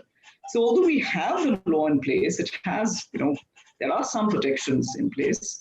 But very often there are obstacles externally, there are obstacles internally as well. But there has to be a willingness to engage with the system if you're going to. You have to seek redress if you're going to get. Justice has to be demanded, right? So there are no automatic answers here. They have to, you have to follow that path to seek justice. Definitely, ma'am. There are a lot of questions coming in, and they are, like I said, they are very technical in nature, because I think how the POSH Act will work. So I think I would request the audience to, once we start the presentation, they can ask questions or as and when we go. I think they have a lot of questions. Right. So no, In fact, if there's time, we're supposed to have a Q&A at the end of the session as well. But I mean, it's fine to have it in this way. And I think this is a good time to have questions when we have this answering of those, these assessment because questions. a lot of things will be clear to them during the session, yes. so their questions will be automatically answered. Absolutely. Ma'am, in continuation to the question which was asked earlier about the seniority of the chairperson, and Madam had responded, I would like to respond on a very important DOPT memorandum which has been issued, and it very clearly states that with reference to seniority, that the DOPT stated very clearly that the issue of legality of chairperson of the ICC inquiring into a complaint of sexual harassment being junior in rank to the officer against whom the allegation has been made has been examined and clarified that there is no bar either in the CCS rules, appeal and control rules, or under the sexual harassment at workplace rule, that is POSH 2013, that the chairperson of the ICC being junior to the person against whom cannot start an investigation in that case, because the chairperson has been, it is a statutory body committee, and it has been delegated the power, and having a quasi-judicial power in this setting, it doesn't call for any junior or any senior position as per the DOPT norms here, which has been earlier clarified, Madam. Right. Okay. So I can just say that I think there are arguments on both sides there, but there will, see, we have to go by the rules of natural justice, and there are judgments in this on this issue, where we've actually had cases which have been set aside vitiated because of this reason. So of course there are arguments on both sides, and it's fine to go ahead. But then there's the possibility that there could be some legal challenge and there could be some problems, because there have been cases where this has happened. Right. So it is preferable that, yes. So you mean that they are this is open to contesting, but as far as the DOPT circular says, it is very clear in this, and being in the central government organization, we have got a very clear aim to follow the DOPT circulars. But of course, you can contest anything. Yes. Yeah. So I think there are different views on this. So the thing is, when you look at the strength of a particular, there's a hierarchy of laws, right? So at the very highest level are these statutes, like the POSH Act. Below that comes the rules.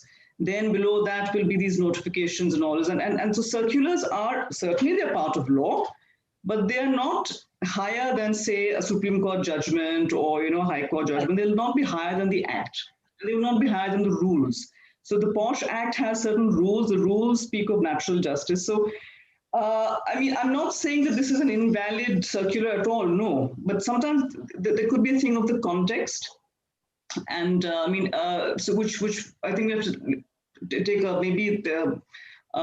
so there could be arguments made in terms of context.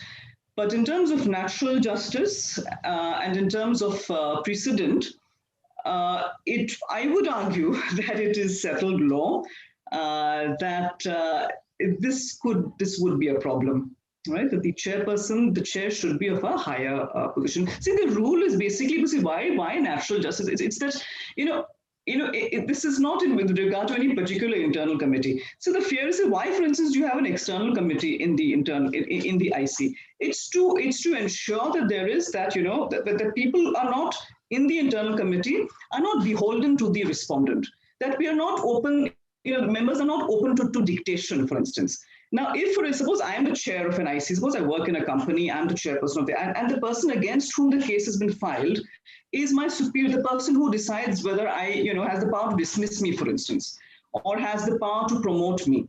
I might be tempted to please this respondent because I'm beholden to that person. So it is to avoid these situations that we have this. Yeah. So this is the argument why it is better to have that seniority thing is important, so that you don't just, it's not just about doing the right thing, but you have to be seen to be doing the right thing. So justice, it has to be also be seen to be done, right? So it's not that, I may be, even if I'm junior to a person, I may not be trying to please the person. That is all right, but I should not be also seen as that as capable of wanting to please the person either. Yeah. So justice has not only to be done, it has to be seen to be done. That's what the basic thing means. Yeah. So yes, That's the wonderful thing about law, is there are always arguments on both sides. Otherwise, what's a lawyer for, right? So yeah, but I would recommend that we go by the seniority. Ma'am, right now we don't have questions. So should we go on? Otherwise, yeah, we'd also need to maintain the time a bit, right? Exactly, ma'am. So you can start with the session, and if there's something pertinent, I will ask as and when. Right. So is this visible again? The PowerPoint? Yes, okay.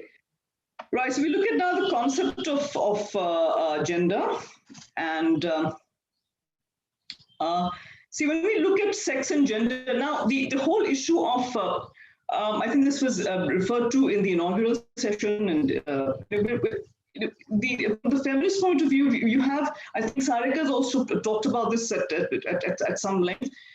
So when we look at sex and gender, there are what the fundamental difference is this. When we speak of sex, we are referring to the biological, the physiological attributes of basically whether the person is male or female. This is determined by nature, right? So, for instance, when a baby is born, and the doctor or the nurse will tell the parents, okay, it's a boy or it's a girl. So just by physically looking at this infant, we say, okay, it's a boy. Sometimes before that, of course, in India, we're not supposed to be looking at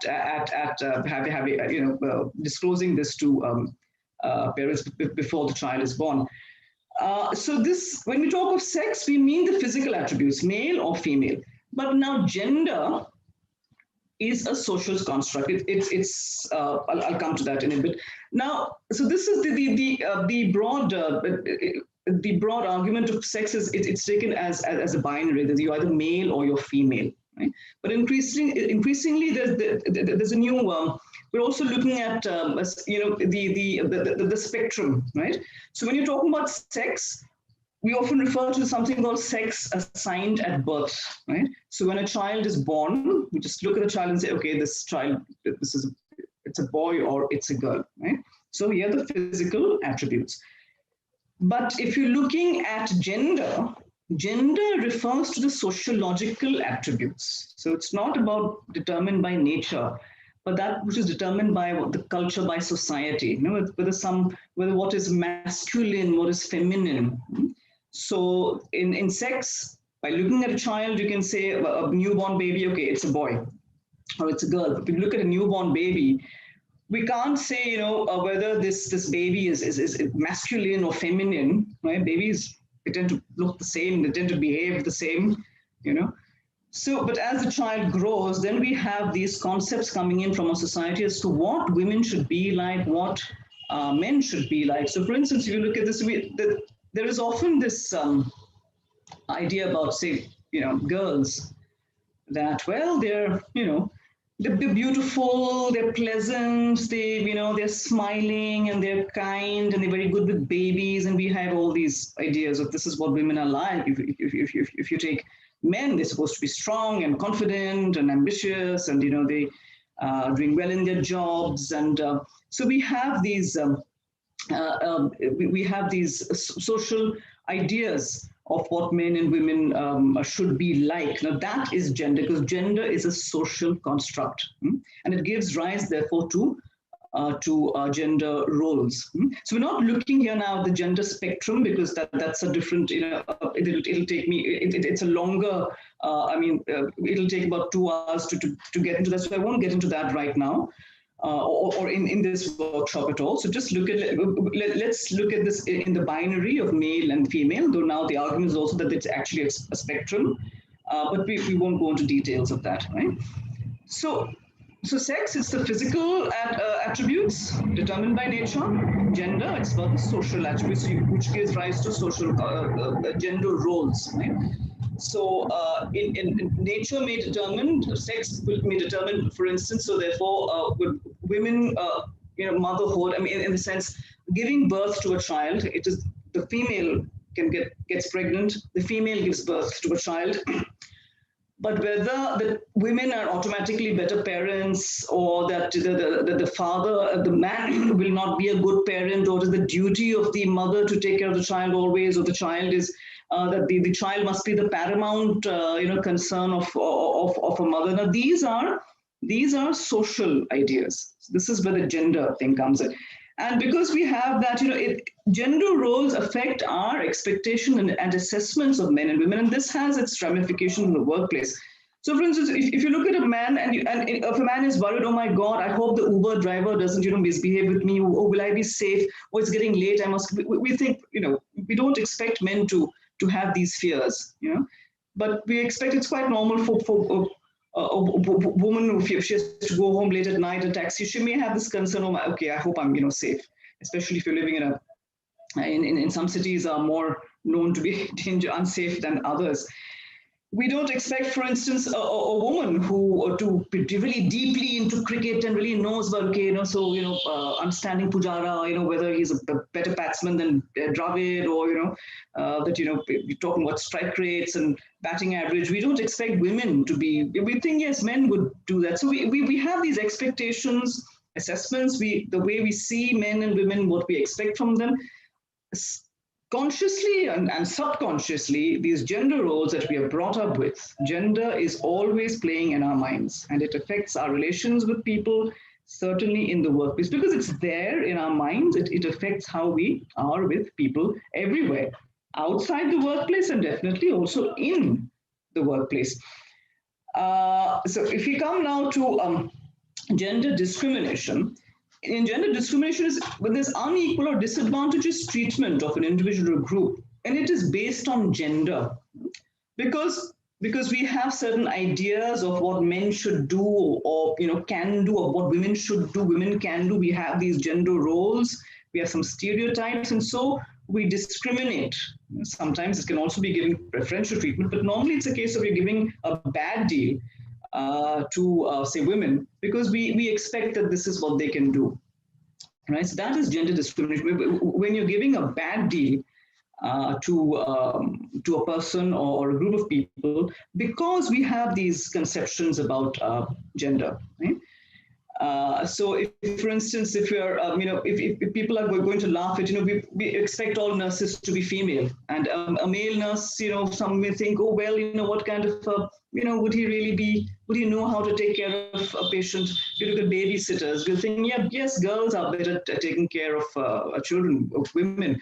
Would a man who is babysitting, would he even know the job? So this does affect, so this is gender discrimination. And we can have some examples. I don't know whether this has happened in your, you've seen this in your workplace, but for instance, if someone says, oh, she is a bright young doctor, but now she has a baby. And so how can we expect her to give her full attention to her parents, so to her patients?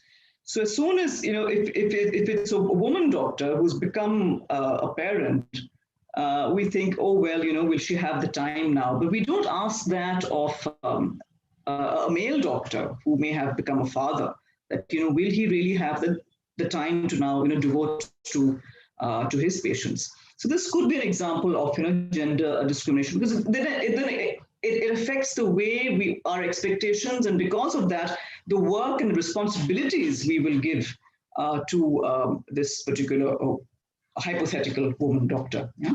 Or there could be a case where this particular task is very tiring. It's exhausting. It will need someone with a lot of strength and stamina. And strength and stamina, that's what men have. So we cannot burden a woman with this. So any job which needs a lot of physical stamina, we can assume that, oh, well, only a man can do this. This comes from gender stereotyping. Yeah? That's gender discrimination. Or she will be the only woman in the conference. It will be uncomfortable for all of us. So whether it could be maybe, attending some conference which would give a lot of knowledge to all those who participate.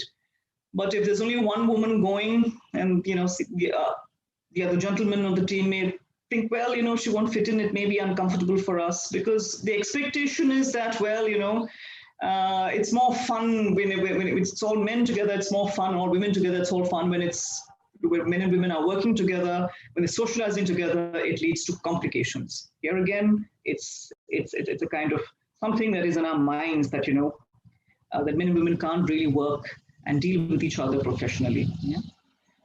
And there's this, she is not really serious about her work. Look at how she dresses up. So if you're well turned out, you take care of your, you use makeup, or you're concerned about your appearance, then you're not really serious. You're not, a real professional. She's so concerned about how she looks. She can't be. I mean, so we have these notions, right? Or you need someone tough to deal with aggressive patients and their families, and she will find it difficult to be firm with them. And women, they can't be tough. They're very easily bullied, and someone will scold them, and they'll start to cry, and so we can't give them, these top managerial positions. So all these are, instances. I'm sure there'll be more. If it were interactive, I would have asked you to share some, but that's not technically possible right now. So these are examples of gender discrimination in the workplace where, women can get a rough deal because of societal expectations of them. Okay. Now, one instance where, so the thing is, gender discrimination and sexual, now we'll see what sexual harassment is. Ma'am, there is one question regarding this discussion, the slide before. So somebody is asking, Pavitra, she's asking that she often witness how parents of the patient, of a girl child patient, they are reluctant to invest in her or taking care of her, and especially in the natal care ICU. Yes, so yes, when women face such, when the doctors are faced by discrimination like this, where parents are discriminating against their girl child, what can they do, and how can they convince them to continue with her treatment? Well, there'll be two responses. One is, we try to counsel the parents and tell them, the effort of creating a human child. Look at the magnificent process and all that is, and how then can parents just ignore that? So one is to maybe try to, if they can, if they feel bad about this, to try to explain to these parents that, look, that each human being has value, and God, the government's been going on for years and trying to explain to us that we need as a society to value women and girls. In terms of the law, now it becomes difficult to see. We have laws, for instance, if you have this cruelty to a child, yes, you have a law on that. If there's an attempt to abandon a child or to neglect a child, then yes, these are punishable offenses. You can go to the police also for this. But what do you do when the baby is taken? You just know that the parents are disappointed. They wanted a son. And there are some areas where the law really can't get in, because the law is about, in some ways, it is about compelling. It's about compulsion out of fear that if you don't do this, you'll be punished. You can't. The whole country. It's different. The law can't be everywhere. We can't. These things, I think, we need more time. I think there has been change over the years. There has been change. We need to keep continuing in that direction, where people, all persons, really, we respect each human being as having value, whether male or female. So women will then have an equal status in society, when in our minds, we value each one. Some things in this, I would suggest that they speak to the parents. If there is any hint of a criminal neglect or attempt to abandon or attempt to harm the child, now these you can go to the police. You must report that. Yeah. But how do you? But when it comes to we have so many biases as a people. All these things you cannot. The courts will be overburdened. The police will not know what to do. So some things you can't really use the law for. Any other questions there, or we go on? Ma'am, please go on. No questions right now. So we were looking at so gender discrimination is because we have these notions of gender roles and expectations of what men can do and what women can do or should not do. Now that it has had great ramifications in the workplace. I'll tell you this: we've spoken of Bhavli Devi has been referred to several times already today. So this is Bhavri Devi. So she was gang raped in 1992. Her work, she was a social worker working on the ground, trying to stop the practice of child marriage. That was her work. And her society, the men there felt, who is this woman, that too of a low caste, telling us what to do? She is telling us what is right and wrong. Who is a woman to tell us what to do? See how gender has completely, had played in this issue. Yeah. So her punishment was this. The punishment for the work she was doing was this. She was actually gang raped to stop her from work. Right? So it can be as the ramifications can be as serious as that. Yeah? And because this Bhavri Devi case, what happened was, she was, this was a sordid tale of how the courts have let her down badly. But anyway, it led to a movement, especially in Rajasthan, but really with many activists across the country. And many NGOs, they got together and they filed a public interest litigation. They went to the Supreme Court saying this is a problem. This is not, it's a huge problem, and women are not getting justice in the workplace. That there are women face dangers in the course of their work. And for this, the Supreme Court in 1997, it came out with a judgment. The case was called the state of Vishaka versus the state of Rajasthan. And the Supreme Court passed gave its judgment, which came to be known as the Vishaka Guidelines. So here the Supreme Court had actually given direction. So the starting point of the law in India, that all the things that private and public employers should do to ensure that women are safe in their workplaces.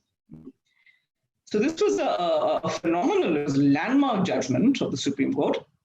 And it was actually the law for many, many years. This is what employers have to do. This is their duty, and this is what should be done to ensure that women are safe in the workplace. And it began, of course, with Bhavri Devi, that she was willing to fight it out, and women's groups and social workers, they got together, and the Supreme Court took this up seriously. So many factors came into play, and so we had this very remarkable judgment, which really held the field until then. We find in India, and I think with many countries, it's sometimes something terrible has to happen for something good to emerge.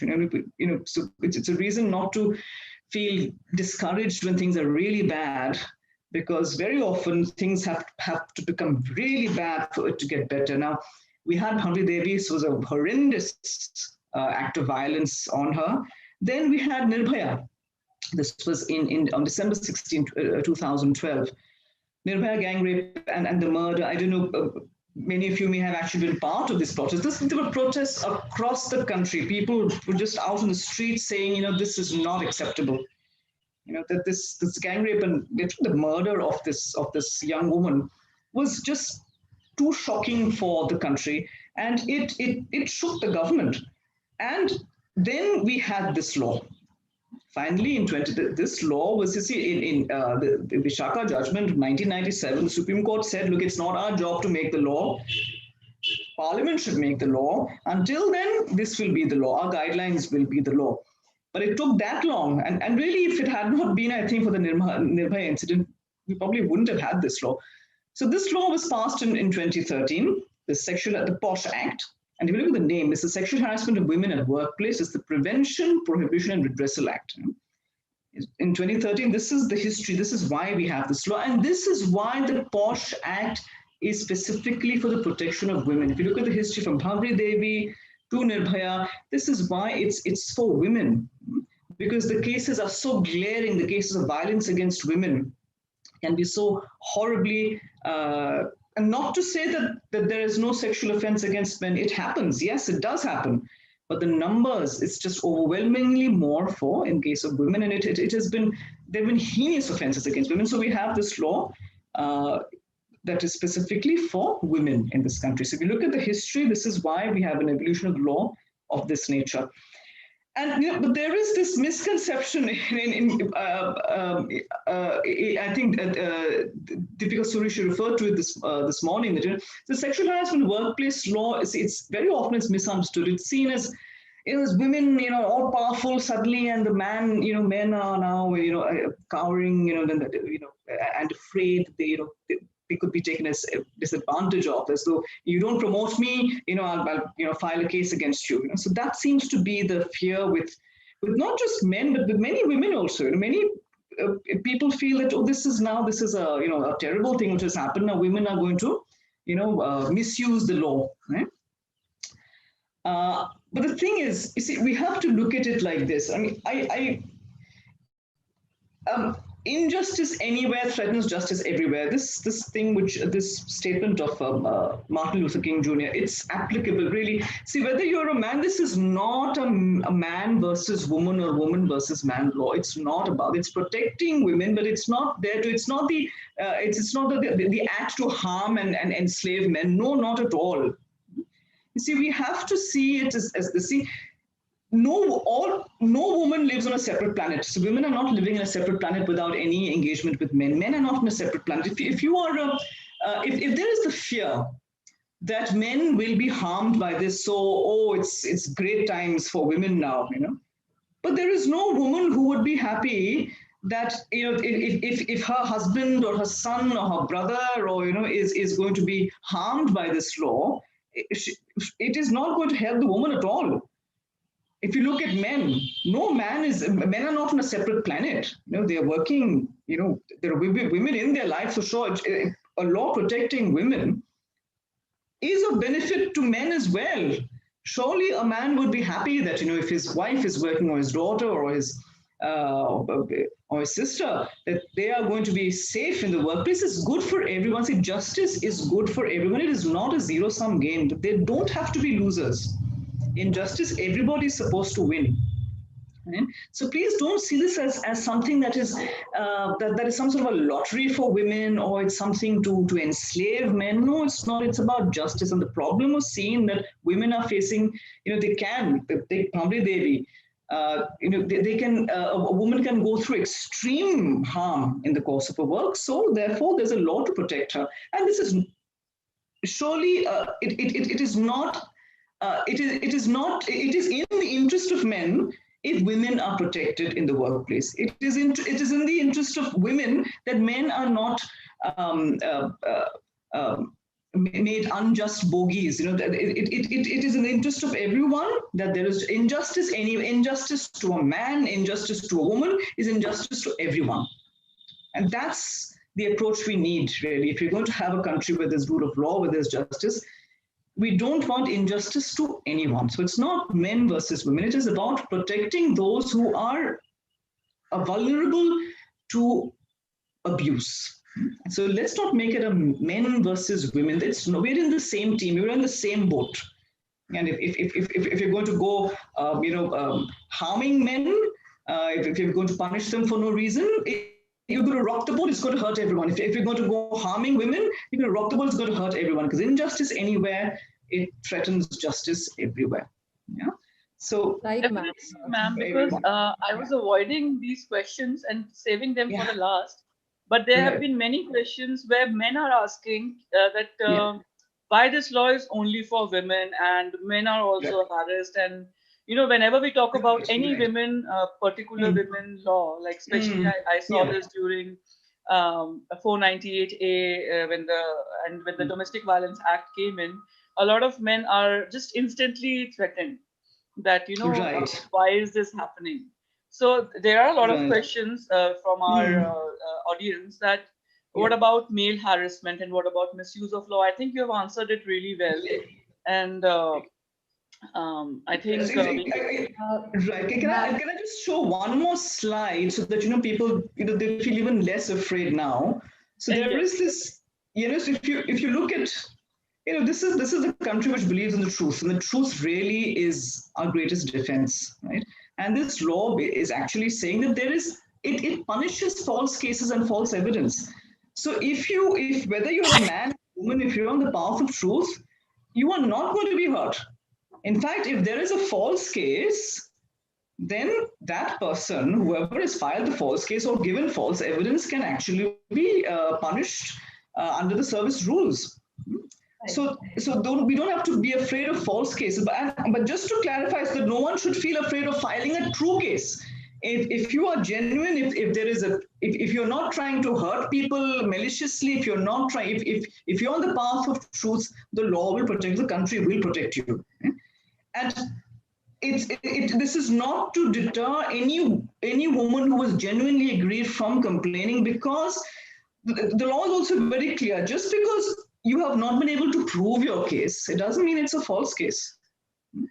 If it is genuinely actually found that yes, this case, that there was no such incident happened, the woman knew it's a false case, she did it just to trap the man, and that is a false case, okay, then that can be punishable. So there's nothing to fear. If there is a genuine, the truth is your defense. So if you're on the path of truth, you don't have to worry, as far as this law goes. It is here. And the reason why it is for women, you've seen historically, that's the, it's not that it doesn't happen with men, it does happen. But the instances are just so much more and so much more glaring when it comes to women. And we have to see the starting point really was Bhamri Devi. And that's why it has evolved in this for women. However, there are many organizations which have a gender neutral policy on sexual harassment. Many companies have that, even many NGOs have that. So where, there are specific policies, the organizational policy, it's for men and women. So if a man, now say AIIMS it doesn't have a gender neutral policy, it follows the law of the parliament. So here, if a man is facing harassment, it's not that that you have no recourse to law. Of course, you don't have recourse under this law.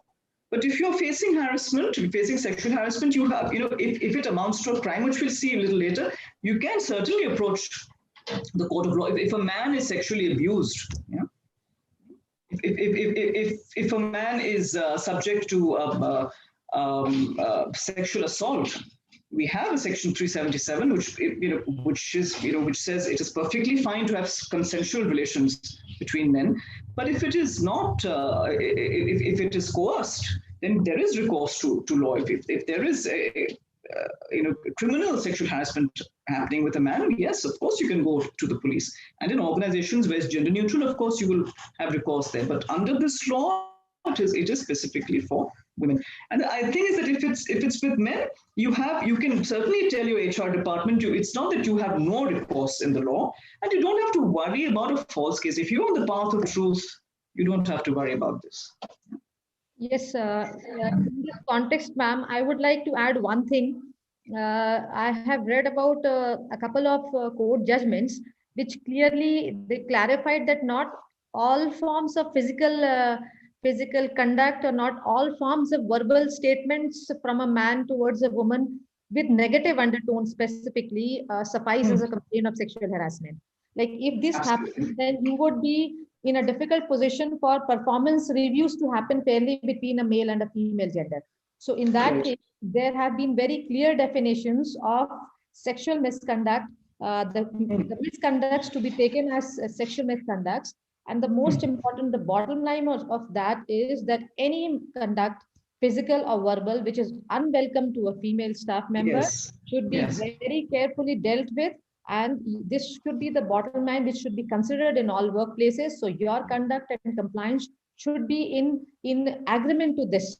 If the law protects against false complaints, it also protects, it is actually the privilege of a female staff member that she has to state, she has to clarify whether it was a welcome or an unwelcome conduct.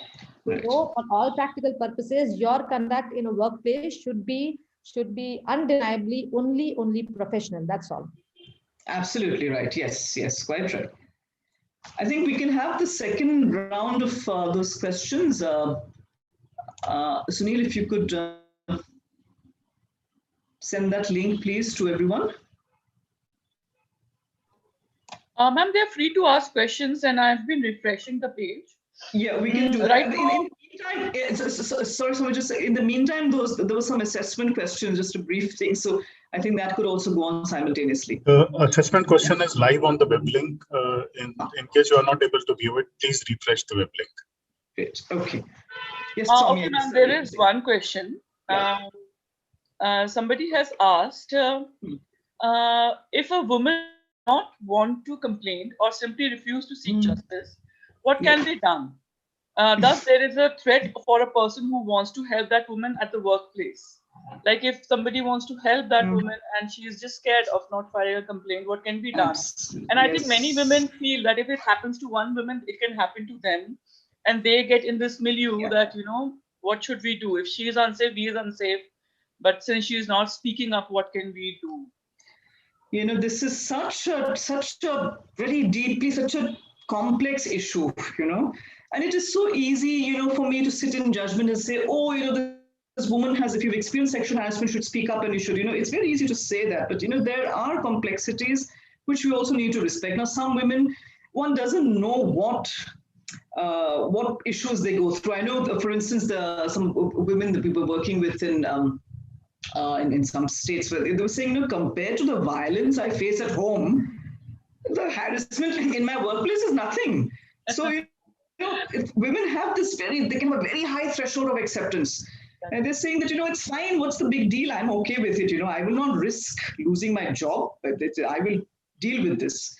Now, it is easy for me to say, why don't you just complain? So I'm not here to condemn any woman who, in her mind, she balances and says, look, I don't want to take the trouble. I'm not here to judge her. Okay. But from my perspective is this: look, an environment, a workplace is it is best when it is free from sexual harassment. And the way we do that is by building it bit by bit. So whenever there's a problem, you deal with that problem. A problem is there, it is left unaddressed, it just gets aggravated, it becomes worse. And what happens with one woman today will happen with another one the next day. And then the whole atmosphere ultimately gets vitiated. So while I respect, I'm not here to condemn any woman who believes that, look, I just can't do this. I'm not going to blame her. But I would really urge people to speak up, that if something is wrong, see it as, yes, it is a problem for me, but it's also about society, it's about my workplace, it's also about the country. We are fighting for the Constitution. So I would really urge women to in a sense, invest in their organizations, in their countries. By this is how we build the country. We build our systems by slowly working on them brick by brick. Doesn't it comes? If it weren't for Bhavri Devi, we wouldn't have even had this whole. Look at what that she was willing to fight. We're benefiting from that. She has faced injustice upon injustice, and we are benefiting because she had the courage. So basically, I will not condemn any woman for not wanting to, but I would strongly urge that we have to, we build the system as we go along. And when we neglect something, it only becomes worse. It's not going to go away. Thank you, ma'am. But we can't force her. If she doesn't want to, you can't force her. Yeah? Right, ma'am. Yeah. Ma'am, there is one more question that who has... I think Dr. Bhavna had a question. Maybe, then we can come. Just a small comment here. You were very correct, madam, in saying that it is the wish of the female that Bhavri Devi had to fight so much to bring her to bring justice to her and as well to all other females throughout the country. It is very important to fight for the right. If you don't come forward, nobody can do it on your behalf, because there is nothing in the POSH Act which permits the employer to take a suo motu action against the accused unless a written complaint is filed and she is not in a capacity, so any other person as specified in the act does so. But the POSH Act makes the wishes of the victim paramount, that only if she so desires that the particular incident of harassment would be prosecuted or would be inquired upon, and her wishes are to be respected by the employer. So it depends largely on the women, the agreed to come forward and file, and you can facilitate her, but it is ultimately her call, and the onus is on her actually to take forward the case. Yeah, but just adding to that, of course, it's the woman's prerogative, and I would not condemn her for not, she would have her own equations. But it is also the duty of, there's a special duty on the employer and duty on the internal committee to ensure that workplaces are safe from sexual harassment. So even I would submit that even if there's a case where a woman, for whatever reason, There could be marital reasons, there could be so many reasons. Suppose she doesn't want to complain, but suppose you are the internal committee, or the employer comes to know that there is this harasser around, that there is a problem.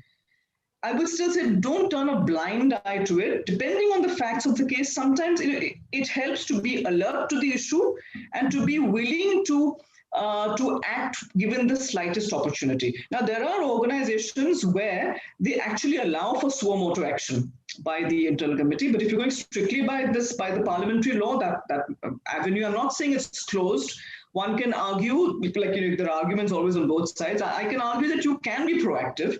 It just becomes difficult to really take it to a logical conclusion if the woman is not going to bear witness and she's not going to. It becomes difficult. But I would still say that since the duty of the employer and the internal committee to make sure that the whole workplace is it's your responsibility to make sure it's safe. So maybe think of innovative ways of how we can maybe address this issue, and it depends on the facts of each case, really. Yeah. Ma'am, there's one more, I would like to add to what you say, that whether is it possible that if there is a, let's say, not like a serial harasser, if I want to use this term, and whether HR can intervene and personally talk to that person that, this, even if complaints are not being filed against him, but this has to stop. Like in one of my previous workplace abroad in Berlin, there was this person who was, going out with a lot of interns who had come. Now, interns are at the lowest hierarchy, and he would exploit them or whatever. But no, it was consensual, so not a lot of interns filed any complaint or something. But the HR could notice it, and they proactively called that person and told him that, this has to stop. You cannot use your workplace as a ground for finding, women affection or something like that all the time. So whether in our scenario, in Indian context, if there is one person who is known for abusing girls or something, whether the HR can intervene or the IC can intervene and just personally tell that person or give a warning or something. Yeah. So here we're going to some legal areas. So how do we know that someone is a harasser? How do we come to a fair conclusion that this is the case?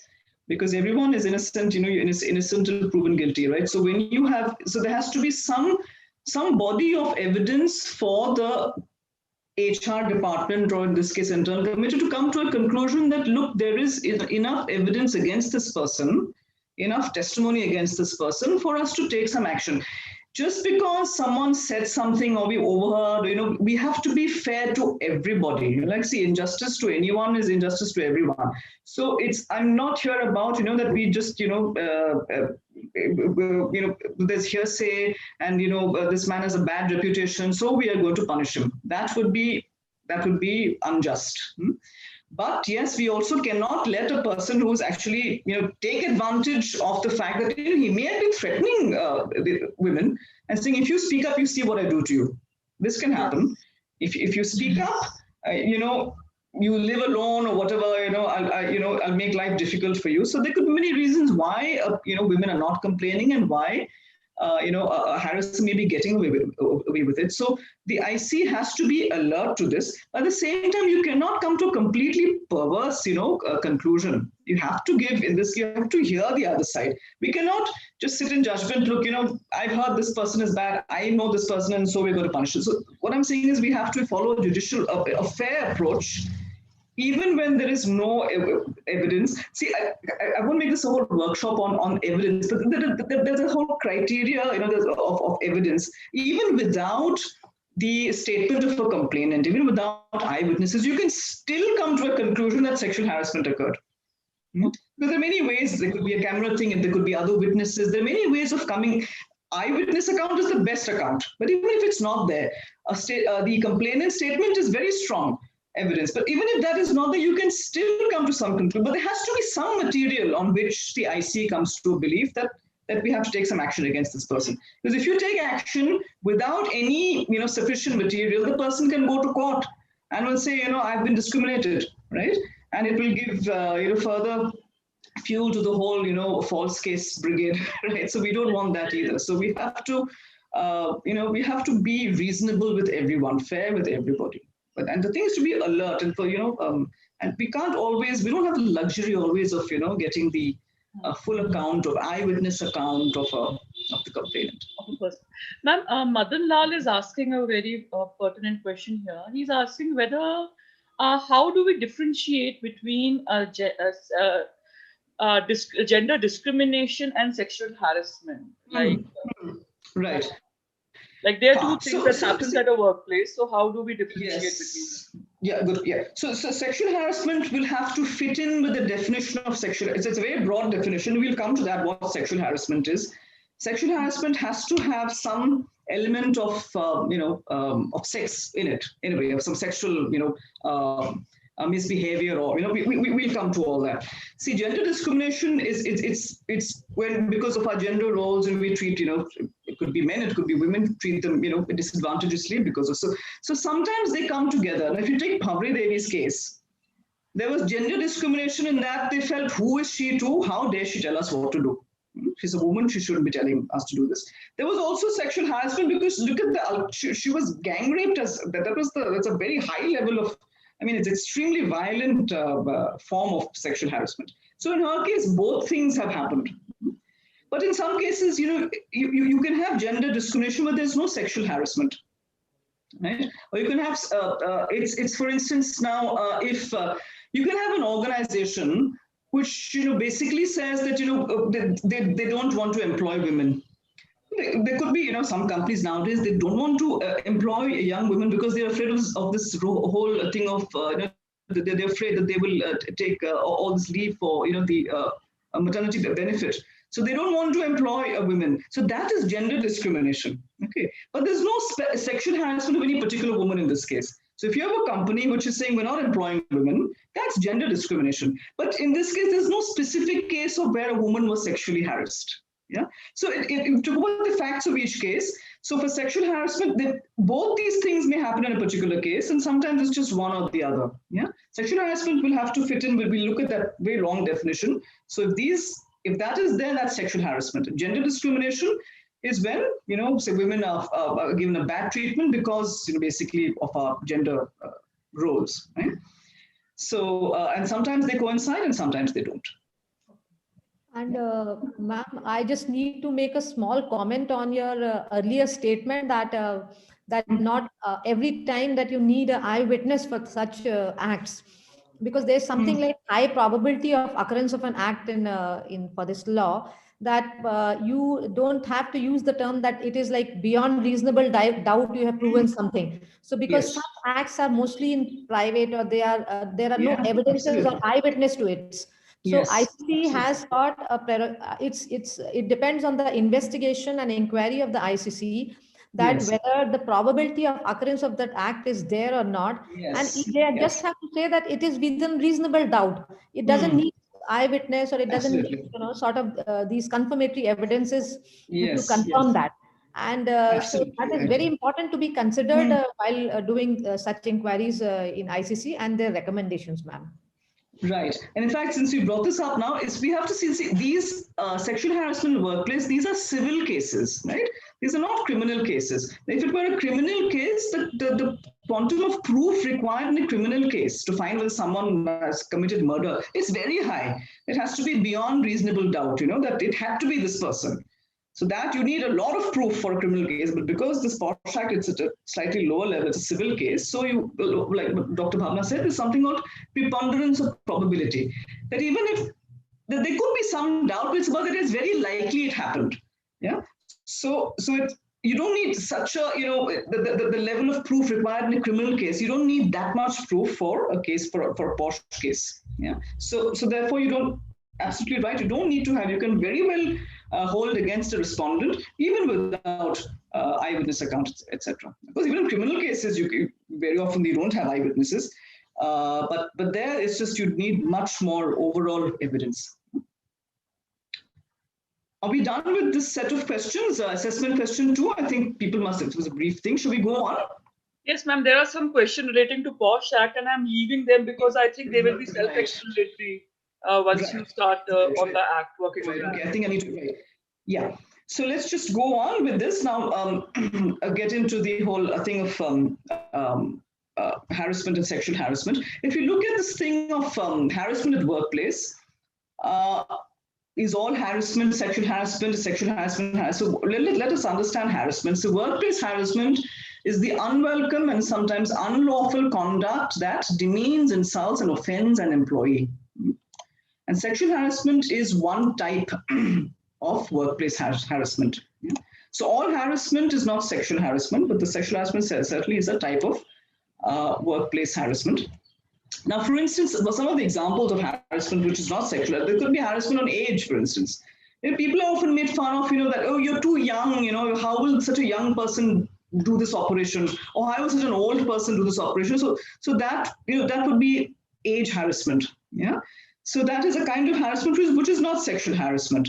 Or you could have a harassment regarding disability, for instance. So some biases we have.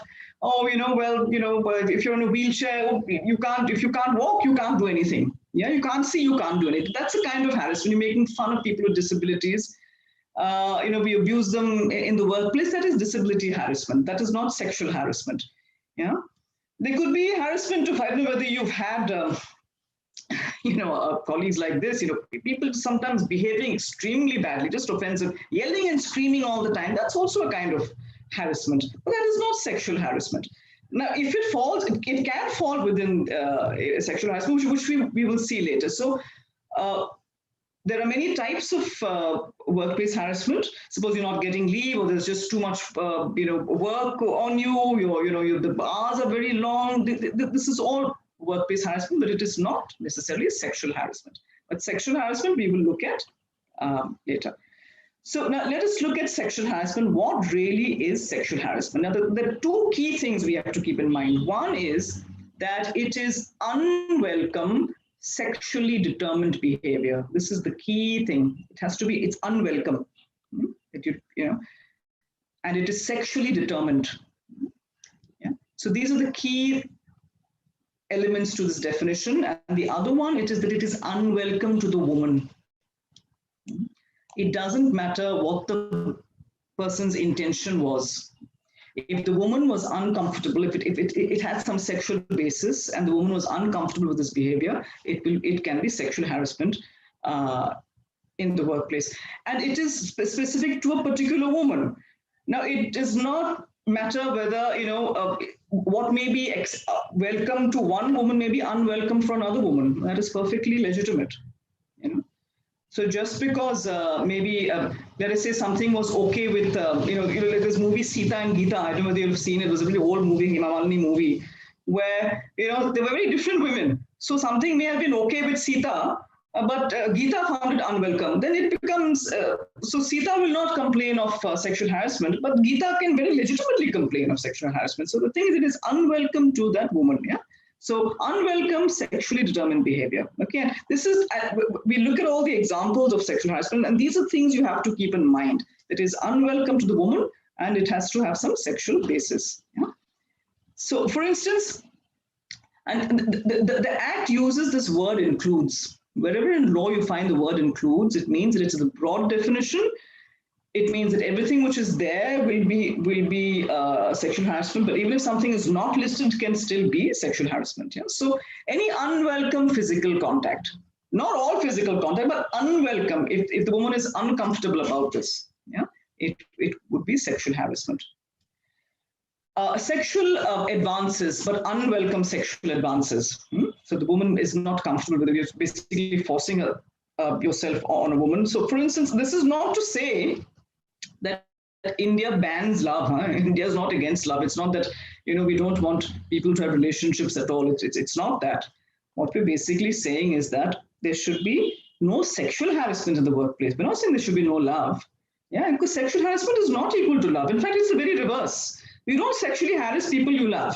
Yeah? Because love is about giving. Sexual harassment is about taking and possessing and dominating. So not to mix it up. There are companies where it's actually not allowed. We're not allowed to have relationships with your colleagues, but that is not the case with the law and parliament. You can have legitimate relationships, not a problem, but you cannot sexually harass. any demand or request for sexual favors. If this is unwelcome, remember, unwelcome. Yeah. Now, if some woman is okay with this, then it's all right. Yeah. But I can assure you that most women are not going to be at all happy if there's a demand where you keep pestering for sexual favors. Yeah. Now, making sexually colored remarks. Now, this is a very tricky sort of. What is a sexually? If making sexually colored remarks which makes a woman feel uncomfortable can be sexual harassment in the workplace. But what would amount to, what are possible sexually colored remarks? Now, there can be a whole range of things. Here's where it's good to be careful. Now, the thumb rule really is if you're very sure that, you have a certain equation with a woman colleague, then you should not be offending your women colleagues. I think that's basically what the thumb rule really is. Whether you're a man or a woman, you should not be. You have to be. Don't be frivolous and don't misbehave with women. And now, sexually colored remarks. Anything you say which makes her feel uncomfortable. Now, what would make her feel uncomfortable? Usually comments about the appearance, which is wearing, body shaming.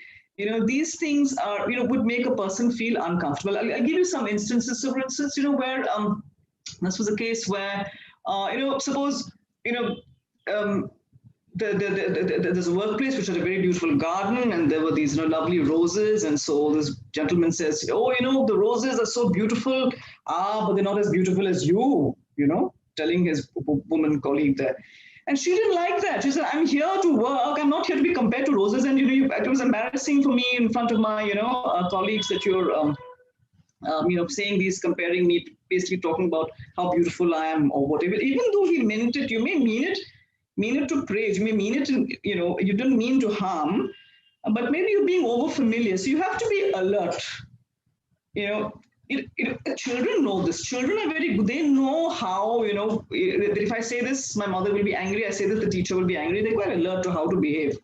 And we become a little slack when we are old, as we become adults. We need to maintain that, be alert and be respectful to the other person. This law is basically saying if we are respectful to our colleagues, we're not going to have a problem. Yeah? Think about how the other person might feel. So for some sexually things can be, sexually colored remarks can be very, there was in a more serious nature, for instance, is, where there was a woman who had taken leave because she had undergone treatment. She had breast cancer. She undertook treatment for that. And when she came back, her boss was asking, "Oh, well, now that, it must be very difficult. Is it affecting your marital life?" Because she had, her breast was removed. And so she was extremely uncomfortable with that. Yeah, and that was held to be sexual harassment. You cannot ask, questions which make a woman feel very uncomfortable. Yeah? So intimate questions about her, about maybe her sex life or her sexual orientation. So these things you have to just be alert. And people, we are all from very different backgrounds. We have to keep that in mind. What may be okay with someone from a certain background may not be okay with another. So we have to be alert and respectful to each person, regardless of their background. Yeah? Showing pornography. There's no reason why this should happen in a workplace, but it actually does happen. And I think in your workplace, it probably happens much less, but it really should, there should be no scope for this at all. That you're sitting in at your laptop or your phone and you're looking at pornography, and it doesn't matter. It may be like these two guys are maybe exchanging, not even showing it to this woman, but she can complain of sexual harassment, and these two can't say, "Look, we want to be sharing these pictures with you." That's not the point. It was happening in the workplace. You're behaving, engaging in this sort of behavior. You're showing pornography. This is not acceptable in the workplace. And then the definition goes on. Any other unwelcome, it could be physical, verbal, non-verbal, any conduct of sexual nature, whether physical, verbal, or non-verbal, all this would also come under the definition of sexual harassment. It's a very long definition, inclusive definition. So even anything is not mentioned here would still come under the meaning of sexual harassment. Yeah. So sexually determined behavior, which may be direct or indirect. Yeah. And so basically it's all these. So it can take any of these, these forms. and etc., etc., etc. Even if something not mentioned here could still be sexual harassment in the workplace.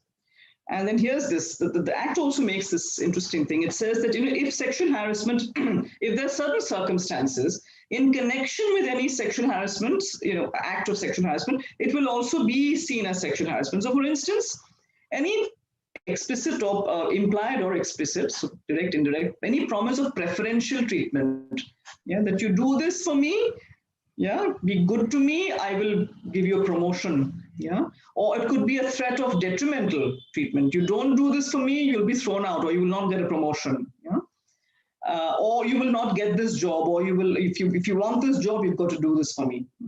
Interference with her work, but there has to be some sexual act here. Interference with work is different from supervising. Please let us not make this mistake. We are required to mentor and to guide our, especially those who are subordinate to us. We have to help them grow in their profession. But that is not interference. Supervision means when we are positively trying to help a person become a better professional. That's supervision, that's management. Interference is you're just getting in the way, making her a worse person, sort of negatively affecting her work. Interference is not supervision, it is not management. Interference with work would also be seen as sexual harassment. Or, when you're creating a hostile, offensive, or intimidating environment, this would also be sexual harassment in the workplace. Now, one example, for instance, could be, if there was a case where I won't name but let us say all the scientists of particular designation were each given a separate cabin. But this one woman, she was made to sit, of same rank, she was made to sit near the storeroom. Okay. Now that's creating an offensive, a hostile sort of environment. Why singling her out? Not giving her the same facilities as someone else. That affects her workplace environment. It's also humiliating treatment which can affect her health or safety. So many of these things happen, but there has to be some sexual, some basis there. So that would also be sexual harassment in the workplace. Right, I think we can have the next round of questions. Sunil, again, if you could share the link for assessment questions number 3. Yeah. And Soumya, any questions? There must be a whole bunch by now. Yes, ma'am, there are a few questions regarding the POSH Act. One person is asking, who has the onus of proof during these cases? Okay, yeah, good question. In all cases, it is the general rule in law is that you have to prove your case.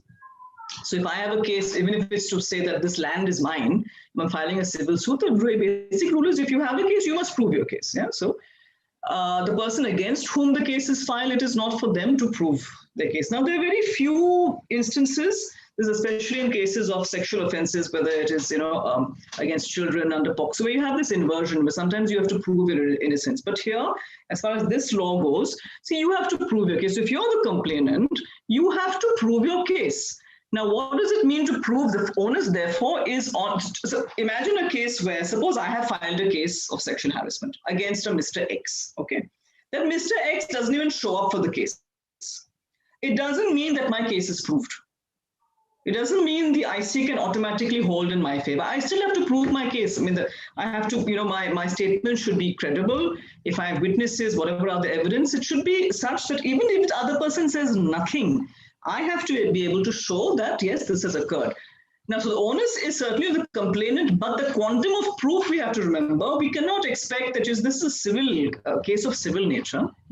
So if the IC comes to a conclusion that this evidence is reliable, that in all probability it has happened, they can very legitimately hold that sexual harassment has occurred.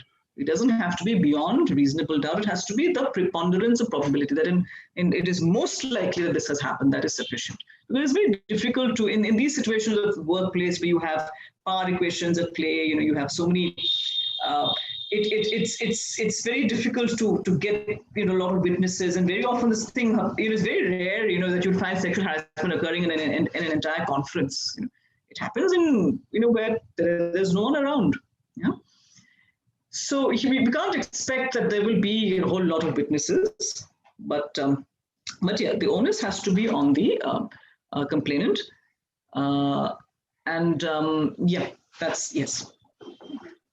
But if it is, but criminal cases, I won't go into that. There's a slight shift in onus, but that's we won't go. But for this case, it's the complainant. Is there any comment or is there any provision within the Act regarding women-to-women harassment, sexual harassment? You know, that's very interesting. You know, you see, if you look at this Act, it protects women. That's a very blanket. It protects women, and it protects women from any person. Yeah, harassment from any person. So a woman is protected from harassment from any sides. And the courts have recently held that.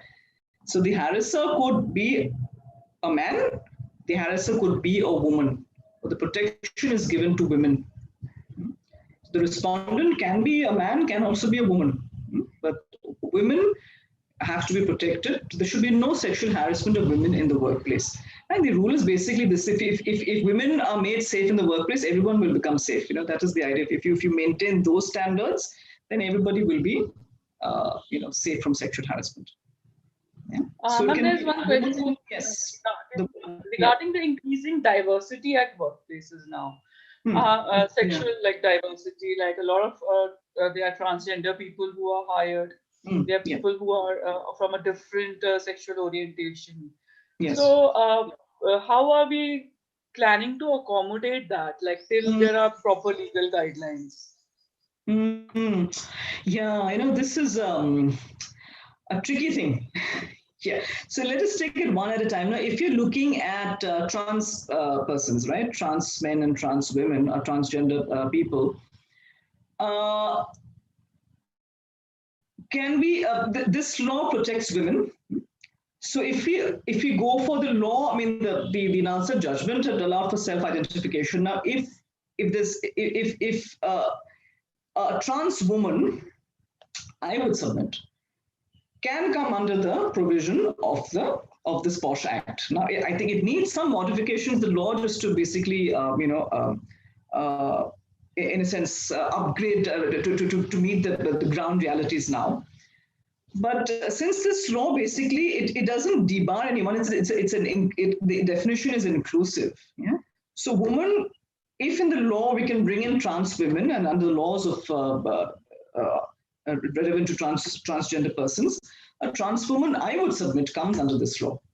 Now, when you look at trans women, now there is, I think the law developed is such that there's this thing of the focus now on the certificate. Unfortunately, when it was just the Nalsa judgment, there was this room for self-identification.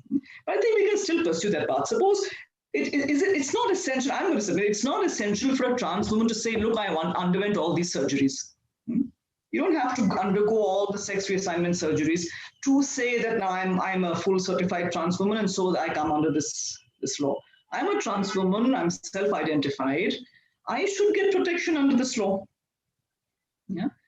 So the thing is, we need to broaden it out so that there is no sexual harassment in the workplace. Of course, this is for women, and so since legally the term woman is being broadened out to include trans women, so I would submit that they should also be protected under this law. Yeah.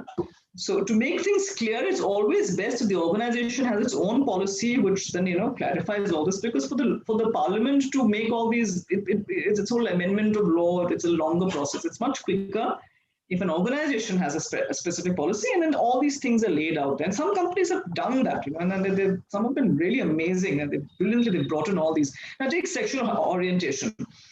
Now, if you are a woman, take lesbians. A lesbian as a woman will certainly come under this law, and because she's a woman. Now, if you take a man, if maybe a gay, the thing is, since he's not a woman under the law, will not be able to take recourse to this act. But if there is a sexual molestation, unfortunately, the law protecting adult men from sexual offences is very narrow. We have 377. If you're below 18, yes, you've got POXO, very strong act. But if you're above 18, what do we have? We just have, one or few sections here and there, so not very much. But if there's a case of severe abuse, sexual molestation, yes, he can certainly go to the police. Yeah.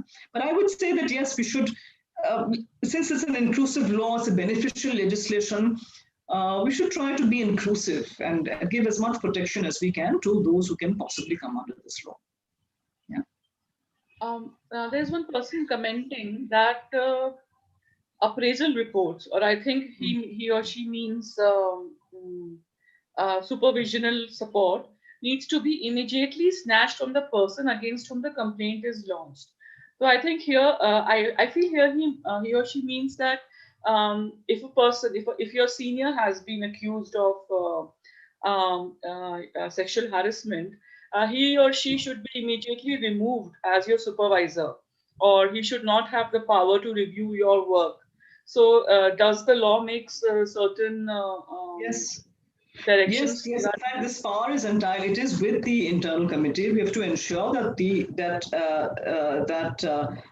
there is, for the smooth flow of justice, to ensure there's no intimidation of the complainant or the witnesses.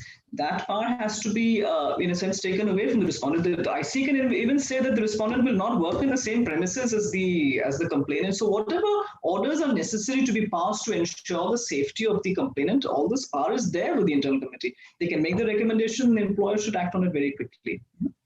So this very clearly it should be there. Otherwise, it's a travesty of law. If you're, so it is a violation of natural justice, because this law talks of natural justice. So how can it be that I am, the person who has complained against me, I have the power to punish that person? That's going to amount to, basically giving me all the power to harass her all over again. Yeah? So the IC can take care of that, for sure. There is one question. Orders to, sorry, okay. Sorry, ma'am, please complete. Yes, I was saying, so the internal committee has the power to make these, while the case is going on, whatever necessary interim measures are required to ensure that the complainant is safe. Ma'am, there's one question that sometimes there are relationships between colleagues in a workplace, and which can later turn sour, or which can later turn, Yes. Yeah. So if a woman files a complaint then that she was taking advantage of her situation, or was, we have this promise having sexual intercourse with women, and then under the pretext of marriage, like these kind of, I think that person is referring to this. So if this situation happens, whether this can be referred as sexual harassment. Right, yeah, that's a very metric. Yes. So time and again, the courts have said that, you cannot you cannot allege, first there cannot be a consensual relationship, and then there was a promise to marry, the person then married somebody else. You cannot then later on say that was rape. No, it didn't happen. That can't be. But if you're in a relationship with someone, a good practice is to basically inform your HR department that, look, we are in this relationship. And if you're in a relationship with someone who is your subordinate, you should not be writing their assessment records. You should not be doing that. You should not have that power. Yeah. So it's good to inform. And the thing is, when it comes to the definition of sexual harassment, it has to be unwelcome to the woman while it's happening. No? So if suppose something happened to a woman on Monday and she was fine with it, then on Wednesday she can't say, now if it were to happen today, I would not be fine with it. No, when it happened, were you fine with it? If it was welcome at that time, you can't later on change your mind. When I was in a relationship with this person, then it was welcome. But now, since I'm not in a relationship, now I'm no longer. You cannot retrospectively that unwelcome, that sense of that this is unwelcome, cannot be with retrospective effect. It has to happen at that particular time. Yeah.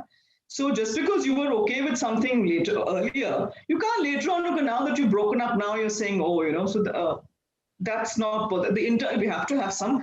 See, the internal committee is made up of intelligent people. They will apply their reasonable minds, and they will be aware of this, whether someone is being vindictive, or someone is just, if you're just trying to filing a case just to punish someone who jilted you, would be amounting to a false case. So I think women should be, well advised not to take that path, because they could, the ramifications could be bad for them. Yeah, but if you're in a relationship, it's good to always inform. Otherwise, suddenly it's sprung up on, the HR should know. Right. I would like to intervene at this point, Sunil. can you, there are many, I've got many queries stating that they're not able to refresh the page and they're not able to answer the questionnaire number 2, and hence they are attending the session, but they are not able to answer the questionnaire. So you they just need to refresh. The question number 2 has already been stopped for responses. The link which is active is only session number 3. So they need to, the audience need to refresh it every time. Just refresh the web link. They should be able to. There are quite a good number of responses already, which is there for session number 3. No, but it is mandatory that they have to attempt all questions to get the certificate of the session. So they must be knowing the procedure also, and they the refreshing should be done so that they're able to attempt all questions, you know. Yes, ma'am. Yeah. Sunil, just one last query. My page remains the same now, the one which you had shared. I keep refreshing to get the new questions. The link, the page for webinar and the questions, everything is the same. There is no change whatsoever. So they just need to refresh the page. Whatever will happen will happen on the page itself. Thank you. Thank you. There is a very pertinent question, madam. It is being asked by one of the faculty members at AIIMS Bhopal, that she wishes to ask that if a female complains against a person and then withdraws under some pressure, saying that she did complain due to her family problems, what can ICC do in that case? And I believe that that it is now a matter of false complaint then. What is your take on this, madam? Okay, right. Okay, good question here. So here are the two things here. One is, suppose a case is filed, a complaint is filed, and later on it's withdrawn. I would think it's the duty of the internal committee to try to understand why has it been withdrawn. Has it been withdrawn because, was it under pressure? See, it is the organization's duty, especially the internal committee, to assure the complainant and also the respondent that justice will be done in the case. So is the complainant, is it out of pressure? Has she been facing some intimidation? Is she being threatened? And if that is happening, the IC should assure all necessary protection up to the point of going to the police if need be. See, it happens sometimes, the complainant files a case and then is later on being stopped. The respondent keeps following her, so this is scary for a woman. And and she gets threats to, her family. And so she may withdraw, but IC should find out why has this been withdrawn? Because imagine suppose she withdraws the case and the case then comes to a halt, but that person is still in that organization. And that person who is a danger to the workplace is still there. So we have to make it a point to see why it isn't and assure her that whatever protection she needs, she will get. If she still doesn't, if she's determined to not file the complaint, continue the complaint, at some point you have to respect it. If there's still a way for the IC to continue and still, find evidence to make an inquiry against the harasser, I think they should do that. Does it amount to a false case? No, because the very key thing is that, just that you did not prove a case or that you withdrew a case does not mean it is false. A false case means that the internal committee has come to know that she knew all along it is false. So actually there should be a proper inquiry for that she knew it is false and still filed it just to hurt the person. So merely withdrawing a case doesn't make it false at all. Right. You actually have to give some false evidence. Right. But ma'am, there is a very important question which comes again in this picture is that you can proceed only with the wish of the aggrieved. If she withdraws and she doesn't want to take forward the case, ICC cannot itself take forward the case, madam. She has to be cooperative and she has to come forward. Right. So here's where I would, yes, if you're going strictly by the letter of the law, yes, we have to respect the wishes of the IC. But I would always remember the Tehelka case. Tehelka case was a case which brought the whole organization down. It just finished because of this incident. There was an internal committee, there was sort of internal committee, and then they said, oh, look, the intern, she wasn't willing to complain, and basically there was a bit of a hush job done. Yeah. So the thing is, the internal committee has to make all efforts to provide justice in the case. Now, where a woman is completely sure that she doesn't want to file the case, like I said, we will not force her, but the internal committee, the duty still remains with the internal committee to ensure that the workplace is safe. Now, to do that, if you know that there's a harasser who's, in the premises, what action can we take? What can the internal committee do? See, it will depend on the facts of the case. Now, if suppose a rape has occurred, in India, even rape is horribly underreported. It seems the reports in less than 6% of rape cases actually reported.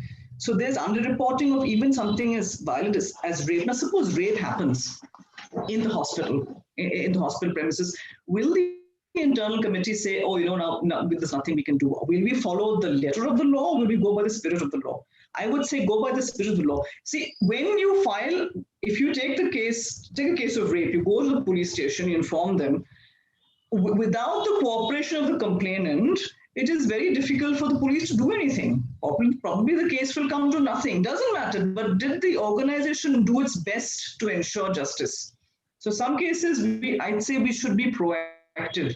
Even, I'm not saying you can't force someone to file a case, but it is the duty for us to investigate and make sure that our workplace is safe.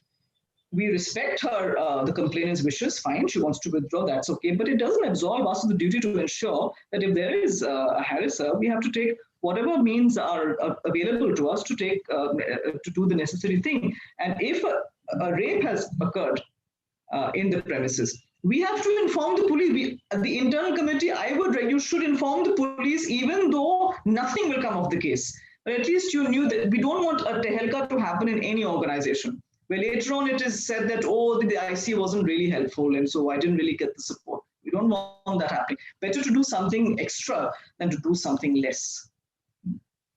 So we will respect the wishes. We cannot drag her and force her, not respecting her wishes, but not absolving ourselves of the duty to do what is necessary to ensure that the workplace is safe.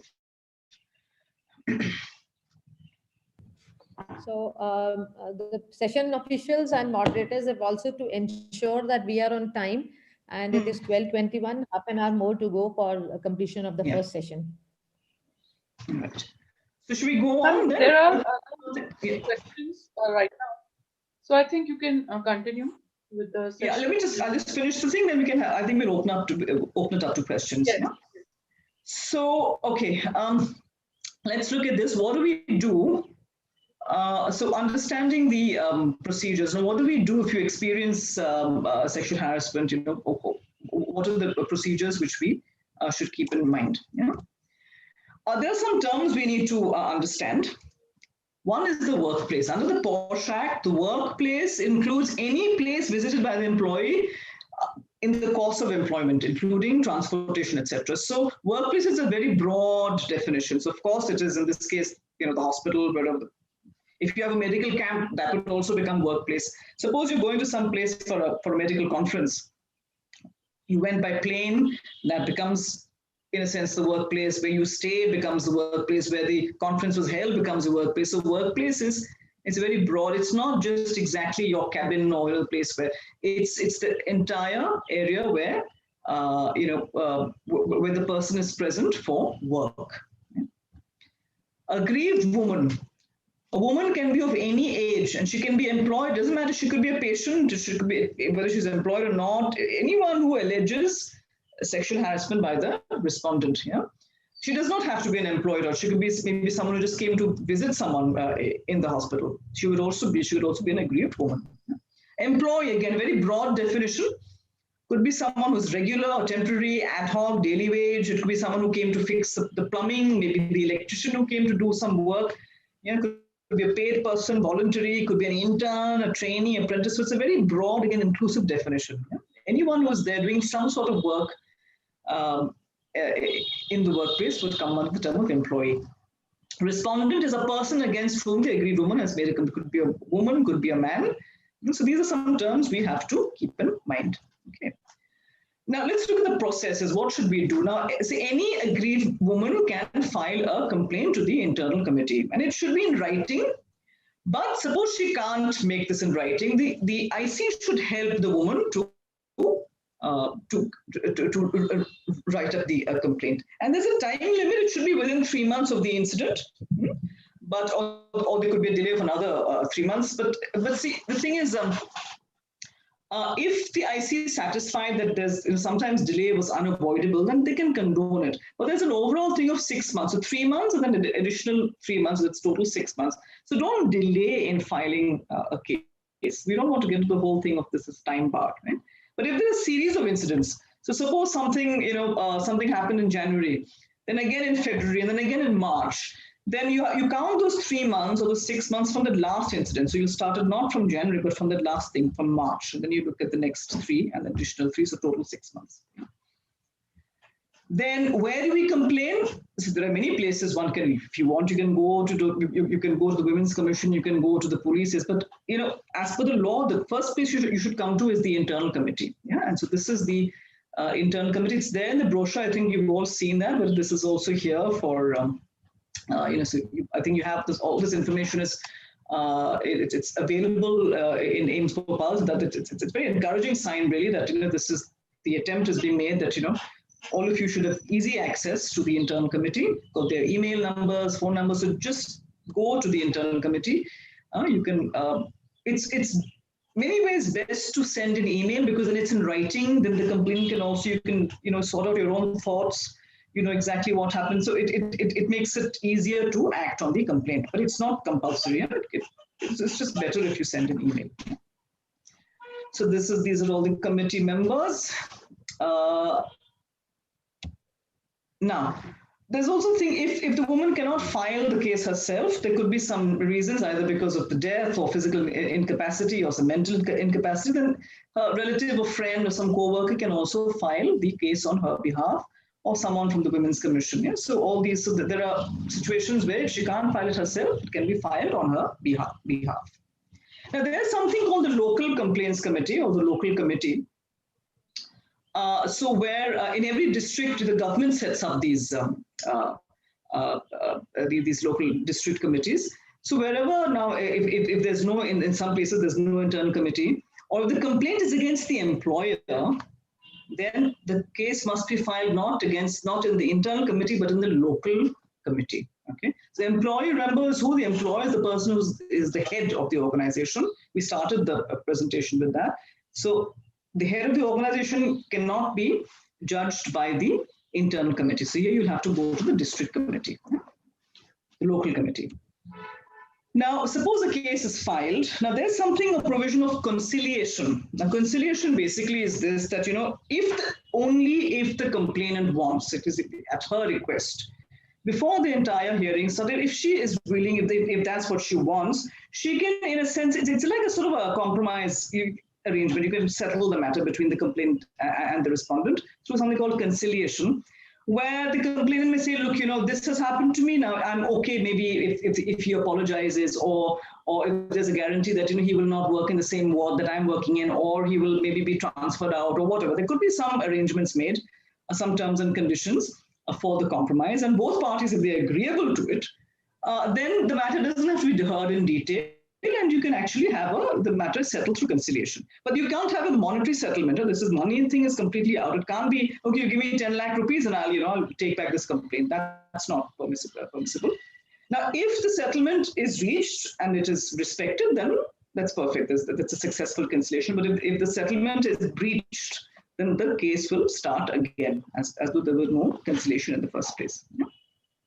So this can only happen at the request of the complainant. So if you're filing a complaint and you don't want to go through the whole process of an inquiry, you can initiate you can tell them, I see that, look, I'm okay to have a conciliation, but these are the things I want. Sometimes even, in some cases, just an apology is sometimes enough. So for such cases, it's good to have a conciliation, assuming that the respondent is agreeable, then the matter is sorted out very quickly. Then, yeah? Now, during the inquiry, on the written request from the complainant, the internal committee can recommend transfer of the respondent or transfer of the complainant, or even granting paid leave up to 3 months. So it depends on the case. It's not that it can't be like it's a lottery. Okay, I filed a complaint, so now I'll get paid leave. No, it will depend on how serious the case is, whether the complainant requires that. In cases of serious sexual assault, one may need time to just recover from sometimes just medical injuries, and of course, the psychological ones. So here, the internal committee basically has the power to whatever, during the inquiry, pass whatever interim orders are necessary to ensure that the complainant is safe. Yeah. So all this is there in the law, and the employer should implement this recommendation and inform the IC that this has been done. Yeah. So because the IC cannot, the internal committee makes a recommendation, but the employer has to implement them. And the employer doesn't implement recommendations, then there's a separate provision under the POSH Act where the employer can be charged, can be fined up to 50,000, and if they repeat cases, then even licenses can be cancelled, etc. So it's the IC makes the recommendations, the employer has to follow those recommendations and inform the IC of that. Now, when the inquiry is complete, so the IC should normally complete within 90 days, but give or take. And then, see, what may happen is, suppose the IC finds the allegations have not been proved. There's not enough evidence that, it doesn't mean it's a false case then, but then it can say, okay, this case came, we've heard it, but, we're dismissing this case because there's insufficient evidence. That's the end of the matter there. If they find that this has been proved, that sexual harassment actually occurred, then the IC can recommend to the employer that, I think if you have service rules, then you can, the IC can recommend rules, whatever punishments, well, not punishments, it really should be actions, under those rules. And it can range from, depending on how serious the allegations are, it could be like from an apology to reprimand. Sometimes it could be, in serious cases, it's even termination from service. You can even have the salary can be deducted and can be paid to the woman. So there are many ways of ensuring that action is taken against the respondent.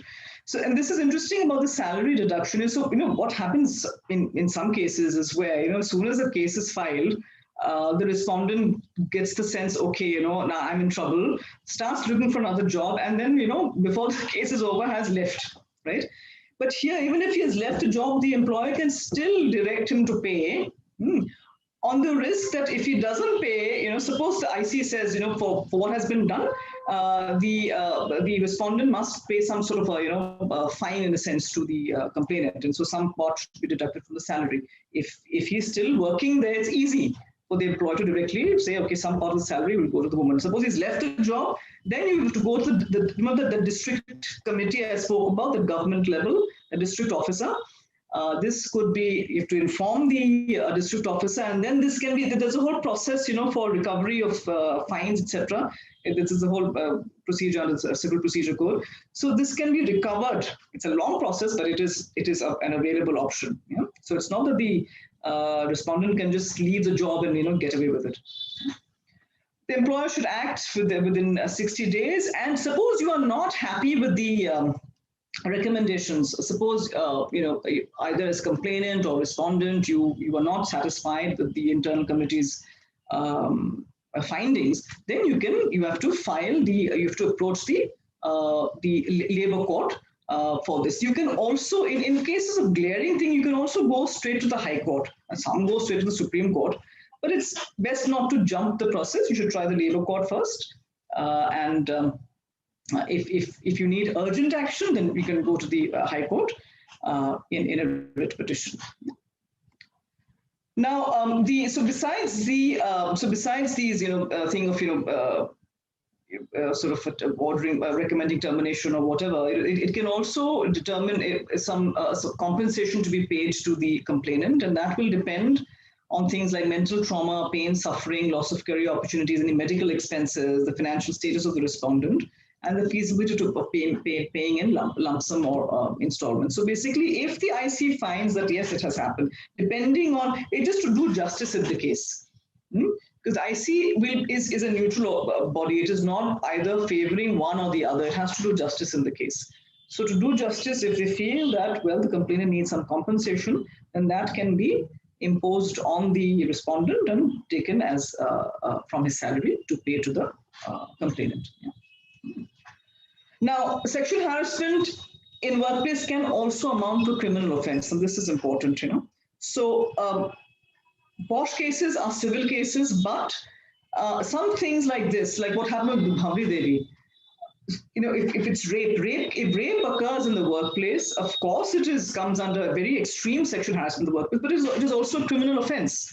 Some things like this, outraging a woman's modesty, insulting a woman's modesty. The sexual harassment itself is also in the IPC, in the Indian Penal Code. These are stated to be offenses. Now, these things happen, or voyeurism, disrobing a woman, stalking, very serious offense. So if something like this is happening in the workplace, then you have to, this is a police case also. So what you should do then, of course, you inform the internal committee, but you can also go to the police. In fact, the internal committee will help you to go to the police. If you want to file in a serious case, the internal committee will help you to approach the police. Yeah.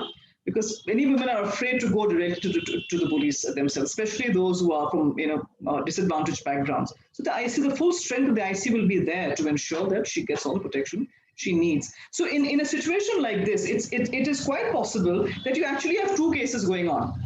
So here the IC will take up the case as a POSH case, and the police will investigate this as a criminal case, and it will then go to the relevant criminal court, right? So you can actually have two cases simultaneously going on, one civil case under POSH Act and one criminal case under the IPC.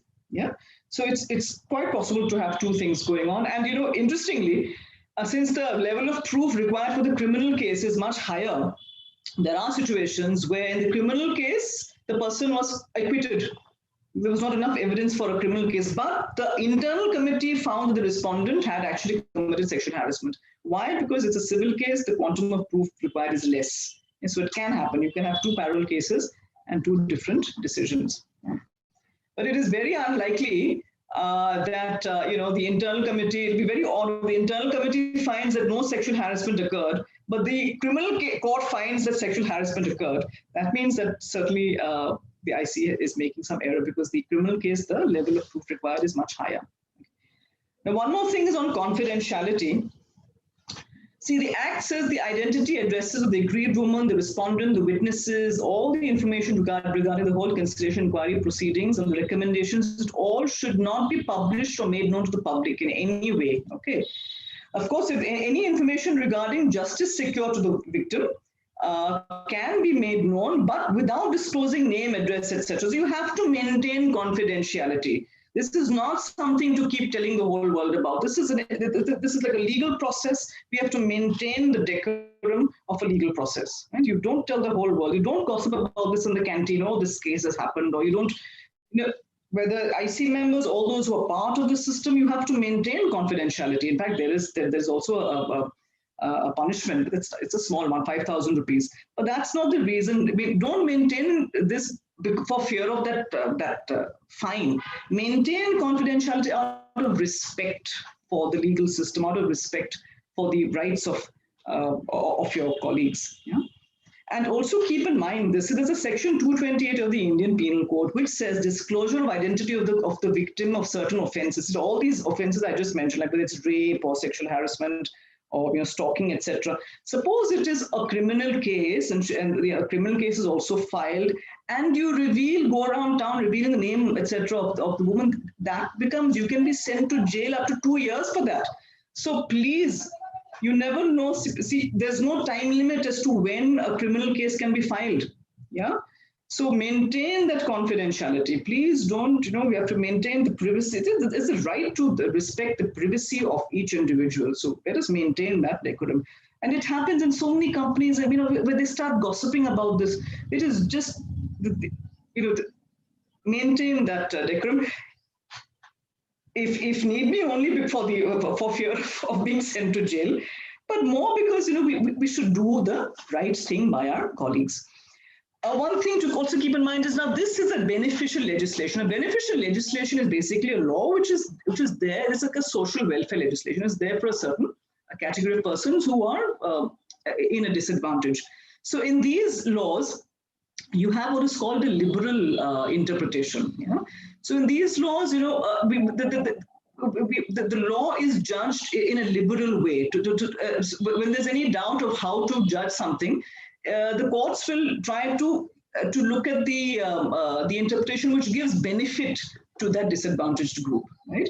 So unlike in taxation statutes, it's like, very strictly go by the written word, right? But here there'll be a broad interpretation. So remember, so this law is about, you take a broad view to find if there are any two views possible, take the view that brings justice to the aggrieved person. Yeah? So that's something to also keep in mind. And very quickly, I'll just do some do's and don'ts. Just so remember that sexual harassment depends on the perception of the other person, not your intentions. You know? And it's always good. Now, today we're talking about POSH, but in a few years, you will, like in many other countries, you have very comprehensive anti-discrimination laws. You cannot be treating the same respect you have to give people with disabilities, the people who are older than you. And so it's good to respect everyone, regardless of race, creed, color, national origin, age, sex, disabilities, pregnancy, etc. In India, we tend to do all this. We tend to, disregard that. But it's good to, to respect everybody and assist people who complain of sexual harassment. Because it is everyone's duty to make sure that the workplace is safe, right? And so rather than what normally happens, as soon as a woman complains, then there's this whole pressure on her, withdraw that case. Why you'll harm your career, you'll never get a job anywhere else, you're maligning the organization. Here people are talking about this, you're giving a bad name to this organization. So that pressure comes on. But rather than that, look at it, okay, let us work together to try to make this environment safe. We're doing this to help the workplace become better. Yeah? Keep your relationships professional at work. That's the thing. See, we are working, even if you're working from home, wherever. I mean, doctors in the medical profession, you don't have that luxury. But you have to be professional in your work. Yeah, it doesn't mean being unfriendly. You can be friendly. You should be empathetic. You should be caring and helpful. That's all excellent. But being professional means don't be overfamiliar. Don't be a clown and a joker. And don't try to be sloppy. And be respectful and be professional. You carry a certain weight in your profession, and that should reflect in the way that you behave. Now, all communications, should appear as appropriate. It may be one email to your colleague. But or a WhatsApp message. Be very careful with these emojis and all that, So you have to be professional. Keep it, if necessary, keep it formal. It doesn't have to be unfriendly, but don't try to be over friendly and over familiar, because it's a workplace after all. It's not your sitting room. Yeah? And if you have any romantic relationships, you should tell your superiors, about that. So it's just for the sake of transparency. Don't assume you may be the cleverest professional, the best doctor in the whole world, but these laws are applicable to you. Don't assume that these anti-discrimination policies are irrelevant. See, the law, be you ever so high, the law is above you. So India, we're getting slowly to that situation where you can be, doesn't matter how high you are, at some level, the law will catch up with you. We're trying to build a country like that. So don't assume that, you can just ignore these laws. Be very careful with the kinds of jokes and all. Don't tell jokes, etc., about race, color, creed, etc. In India, we have this. It's like a national malaise. We always have to make jokes about the region and people's languages. A very bad habit. We should stop all that. It's good to be very professional. And don't, just because you didn't mean to be offensive, it solves everything. Don't believe that. Your intention doesn't count. It's how the other person felt. Be alert. Let us be respectful to the other person. Yeah? And then don't pretend emails, faxes, etc. Are outside this policy. And don't assume that just because that if you're in a relationship with someone in the workplace, it is your own private affair. Yeah? So basically, be professional in the workplace. Yeah, be respectful to everyone and be alert to It's basically about being respectful and caring about all individuals. That's the moral of the story. Really is about that. Yeah? I think we can have the last set of questions. I mean, the link for this question, and then we can have an open house and whatever other questions there are. Yeah. There are many questions now coming up with once we were explaining the app. Right. So yes. One question is coming again and again, I think, and people are like, they really want to be clarified. One is in a condition where a lady withdraws her case, but there are solid evidences and witnesses to tell that she was harassed. And the respondent is very much senior. So what can be done? Like, what course of action will be taken in such situation? Right. So let us take a situation where just a hypothetical situation where suppose there was some, I don't know, some surgery going on somewhere in some operation theater, okay?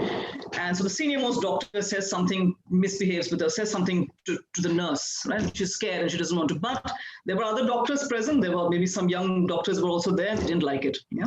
So there are, witnesses that this thing happened. And you have a doctor who did something which he should not have done, and you have a nurse who is really scared and doesn't want to. She's terrified that I won't get a job as a nurse anywhere else. I'll be fired and I will not ever work as a nurse again. So she's scared. Now, what do we do in this situation? We cannot force her to do this, but what we can do is see beneficial legislation. Look at it liberally. Duty of the employer, duty of the internal committee, you have to make sure that, say in this case, AIIMS BHOPAL, that it is safe from workplace harassment. Can we deal with a case against a person against whom the main aggrieved has not actually filed a complaint? I would say yes. Now there are organizations where they actually allow for suo motu action, it becomes very easy then. But suppose that this is not the case here. But you have a duty, to ensure that the workplace is safe. So here I would say the IC, you come to know about. Suppose one of those young doctors informed some IC member that this actually happened during this procedure and it was wrong, and this nurse is scared and she doesn't want to do it. But this is a problem. And the problem is that the doctor is doing this with nurse X today, will do this with nurse X tomorrow, or nurse Y tomorrow. So the IC, I would submit, what you should do is go by the spirit of the law. You have to make sure that the workplace is safe. You can conduct an inquiry, right? In fact, one of the witnesses we can be liberal with this. There was a time when there was no sexual harassment in the workplace law. See, some NGOs went to Supreme Court and a law came about. See, we have to be innovative also in our approach. There was one time there was no right to food in this country. Again, some people went to Supreme Court and said, we must have a right to food, and then now we have a right to food law as well. Right? So this is how the law develops, because we are innovative and we want to, we push the bar, and we make sure we do what is necessary to get justice. So here I would say the IC should take up this case. Even if the complainant is not willing to do that, this has come to our notice from this person who was an eyewitness. So we can set up your own procedures. If need be, you can appoint an inquiry there. Take it up as a case, even suo motu. So it's not allowed. It's not there specifically written in the word of the law, but the spirit of the law is much more important in beneficial legislation. And you have the duty to make sure that some action is taken against this person. And invariably, you will find that sexual harassment, but in most cases, is always against people whom they know they'll get away with. It is very unlikely that one senior doctor is going to harass, or it happens, another senior doctor. Yeah, they were a little scared to do that. But yes, those whom this person I have the power over. So then we have to step in. We have to step in. Push the bar a little bit, because we're doing this to protect women's rights. We're doing this to protect the constitution. We're trying to build a good workplace.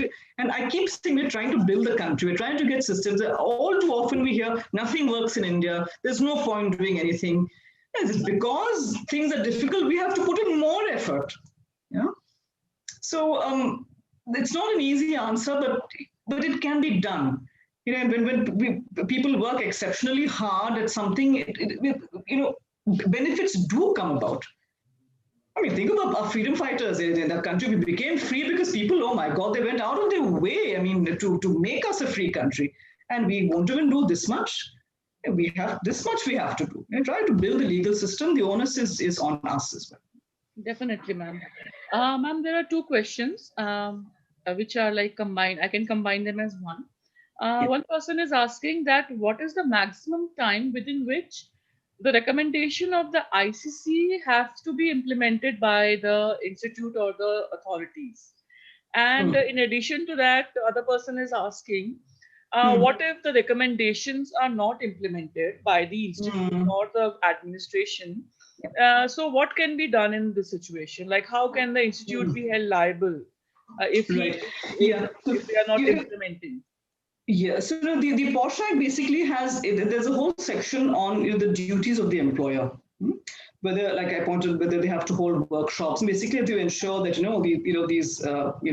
the employer has these duties.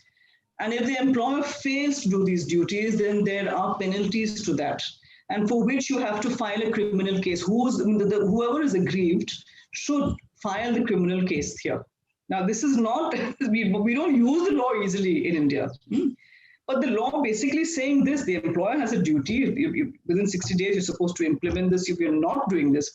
Now, sometimes there may be cases where the employer may find that, okay, the employer needs a little more time, or they want some clarification. But they have ample time. 60 days is enough to get that clarification.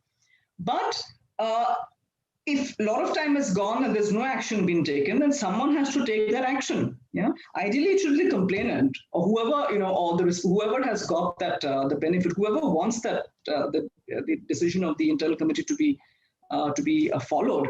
That person ultimately you have to haul up the employer. I think we need to start doing that, because this provision of the law is not being used at all.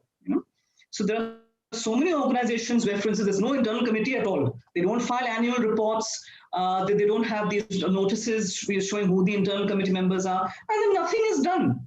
Because there is no fear of the law among many employers, right? Some people don't do this because they're not aware of the law, but many just don't care, and they don't care because they are not made afraid of that. And in India, we break all traffic laws, but as soon as you impose a fine and the police actually start taking the fines, Delhi overnight the people started to wear masks, because they got scared. Because as soon as you're found without a mask, you are fined heavily. So when the fear of the law will come when it is implemented, and the provision is there, it is lying idle, that provision. We'll have to start using the law. Take the employer to the court, which will be very difficult, to be scary to do because it's your employer, no less. But here again, you have to have courage to do that. Definitely, ma'am. Ma'am, one person is asking, what is the status of ICC? Whether it is quasi-judicial? It is quasi-judicial, yes. In fact, it also has the powers of a civil court for doing its various proceedings. So, and since it's a civil, it deals with civil cases, so it has the power to deal with cases of a civil nature. In fact, the POSH Act gives it the powers of a civil court for things like causing witnesses to appear before you, summoning witnesses, ensuring access to documents. So it has the powers also of a civil court to some extent.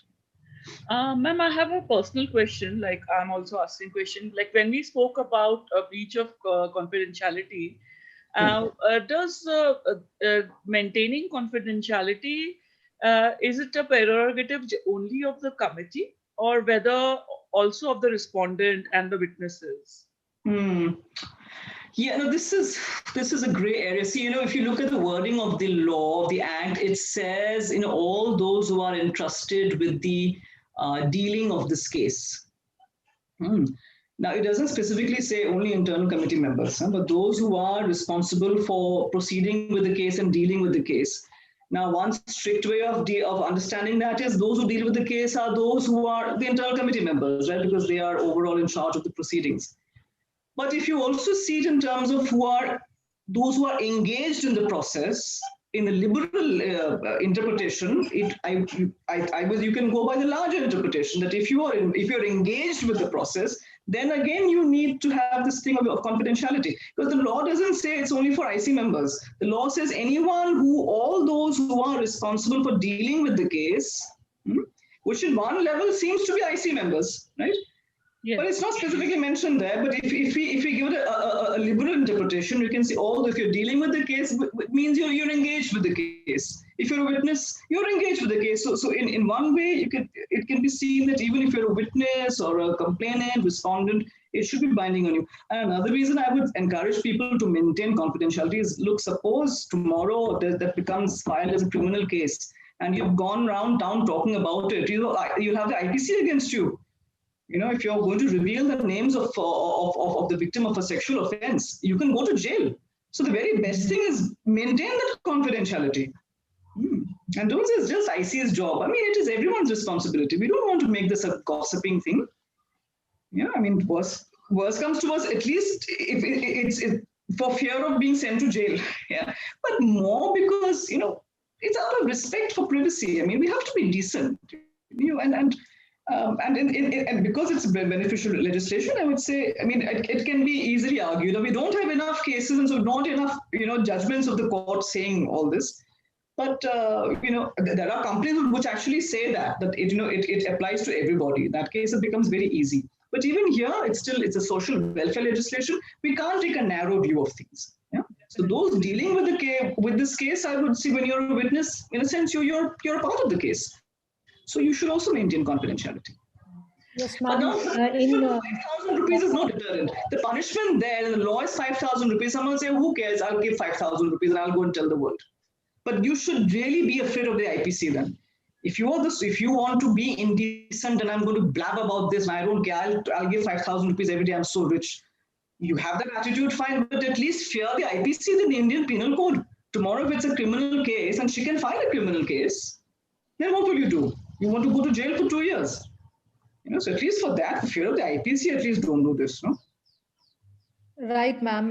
It was a very important information which you just shared, ma'am. And I think I read a judgment pertaining to the same issue, and it was given that the corresponding obligation, I'm reading verbatim, that the corresponding obligation of confidentiality is to be imposed on every individual with whom the information is shared, and the consequences for breach of confidentiality lies on both.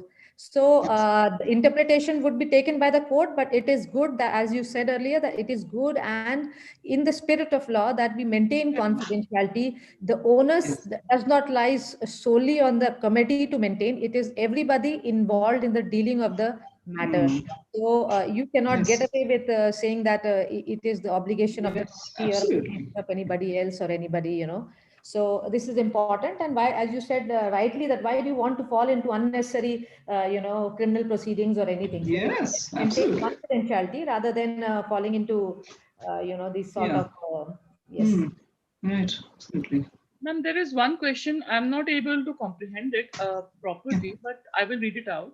What if IC members do not agree on action to be taken? I think here the person means whether once they have given the recommendation and the authority has taken certain action, the administration has taken some action, and they do not agree to it, whether they do not you know, think it's appropriate or whatever.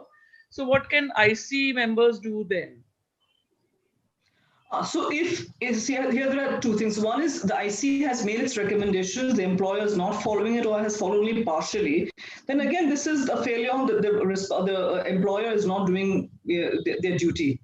And the way you can book the employer for non-compliance of this law, but you have to, that is a criminal case. So you have to file a case there. You have to go to the court over that. But if it's about within the IC, if there's some difference of opinion, then you have to go by the majority. Suppose 3 members say, you know, it's sexual harassment and 2 are saying, no, it's not. Then you go by the majority. That's how it would be. I don't know whether that was part of the doubt. Right.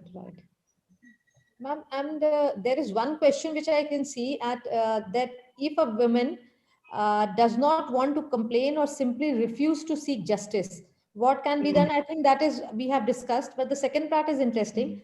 Thus, there is a threat. There is a threat for a person who wants to help that woman at the workplace.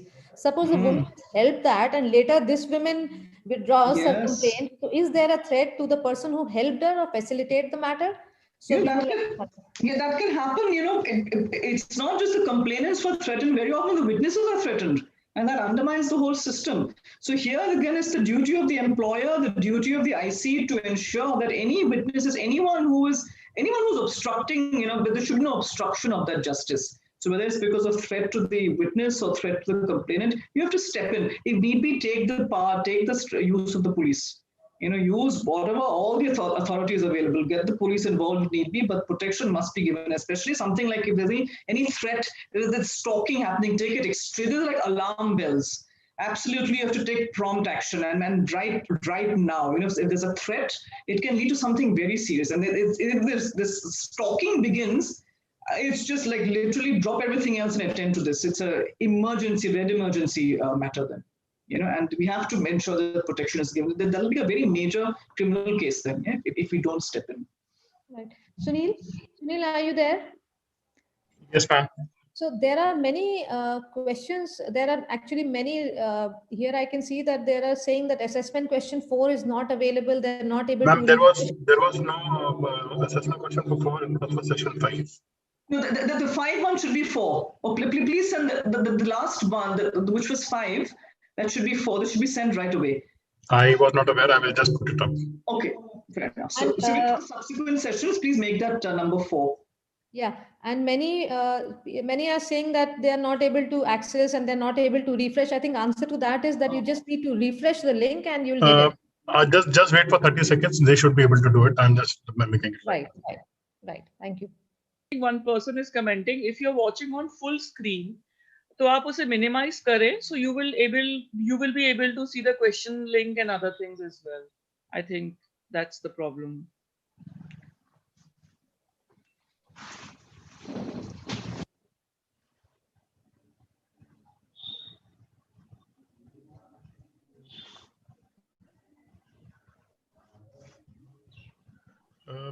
To everybody who's participating, just refresh your page. You should be able to see the question link now, and just click on it. You would be able to answer it.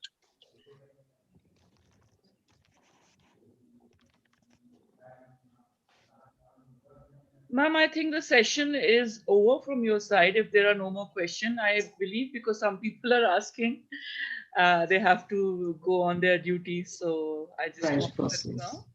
Yeah. And there's one comment, I will just read it out. Andocracy, a great term coined to describe the state, but it is good that we women have begun to ask for our rights and gradually fighting for them. So I think people are really, I think they are motivated through this entire lecture to, take a hold on their rights. And that's so nice to see that this comment is from a junior person of the institute, and it is very nice that they are carrying forward the message, and the message would be disseminated, what we are intending to do today. So very nice to hear from her today, and it is really, good comment actually for me. Throughout the session we have been sitting, and it is good to see this kind of comment. Absolutely. Yeah.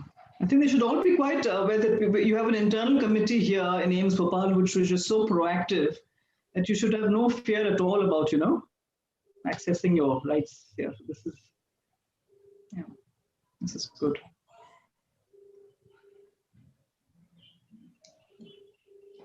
So I think, Bhavna ma'am, if there are no further questions, because I don't see, I'm refreshing it again and again, and there are no further questions. The questionnaire 5 was given, and I think they need to attempt the questionnaire 5. Yeah. Post that, I think our first batch will be completed, if I'm not wrong. Yeah, so the first batch is completed, and in continuation to the question which was asked earlier also, I would like to ensure from the ICCs, from ICC here, that regardless of the outcome of the complaint, the complainant and any person, more so the witnesses who have helped facilitate the complaint, would be protected from all sorts of retaliation that we can ensure. And you have to rest assured that if you have facilitated that person, that if you have facilitated means you have helped filed up the complaint, and you have helped in a genuine complaint, that means there you would not be vindicated for that particular complaint. That we can ensure at ICC. That is, you are helping the law and you're helping the committee to find out the truth about it.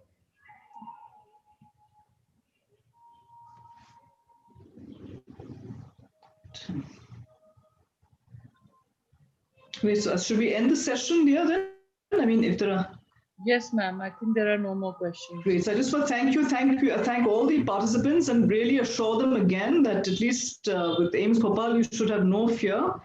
You can be assured that... One quick comment, ma'am. That here in a professional institute and an institute of national importance, that our conduct should be flawless. It should not be argued upon later on that it was a small act, or it was a mediocre act, or it was a large act. Everything should be professional, but ultimately the whole thing lies in a small word, that is unwelcome. So do not do anything which is unwelcome. Always your conduct should be professional. So do not leave a chance, do not leave a space for any sort of argument later on. So your conduct should be absolutely, crisp in your profession, in your workplace, all the more because you are setting an example for others as well. So that is my comment for all present today. Yes.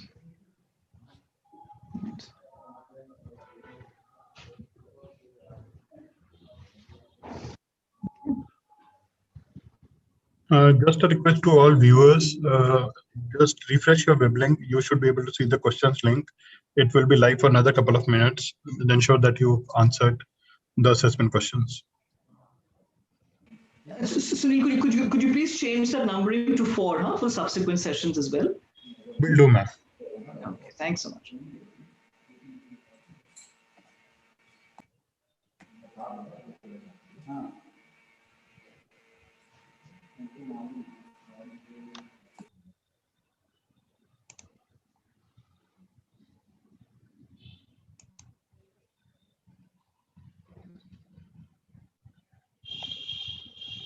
The next session will start at 2, ma'am, right?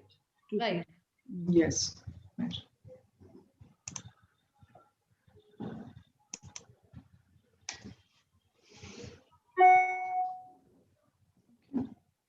Can we conclude here, ma'am? Yes. Yes. Okay. All right. Thank you. Thank you so much, Dr. Bhavna. Thank you, Soumya. Thank you to all the participants, all the internal committee members. I'll see you again at 2. Yes.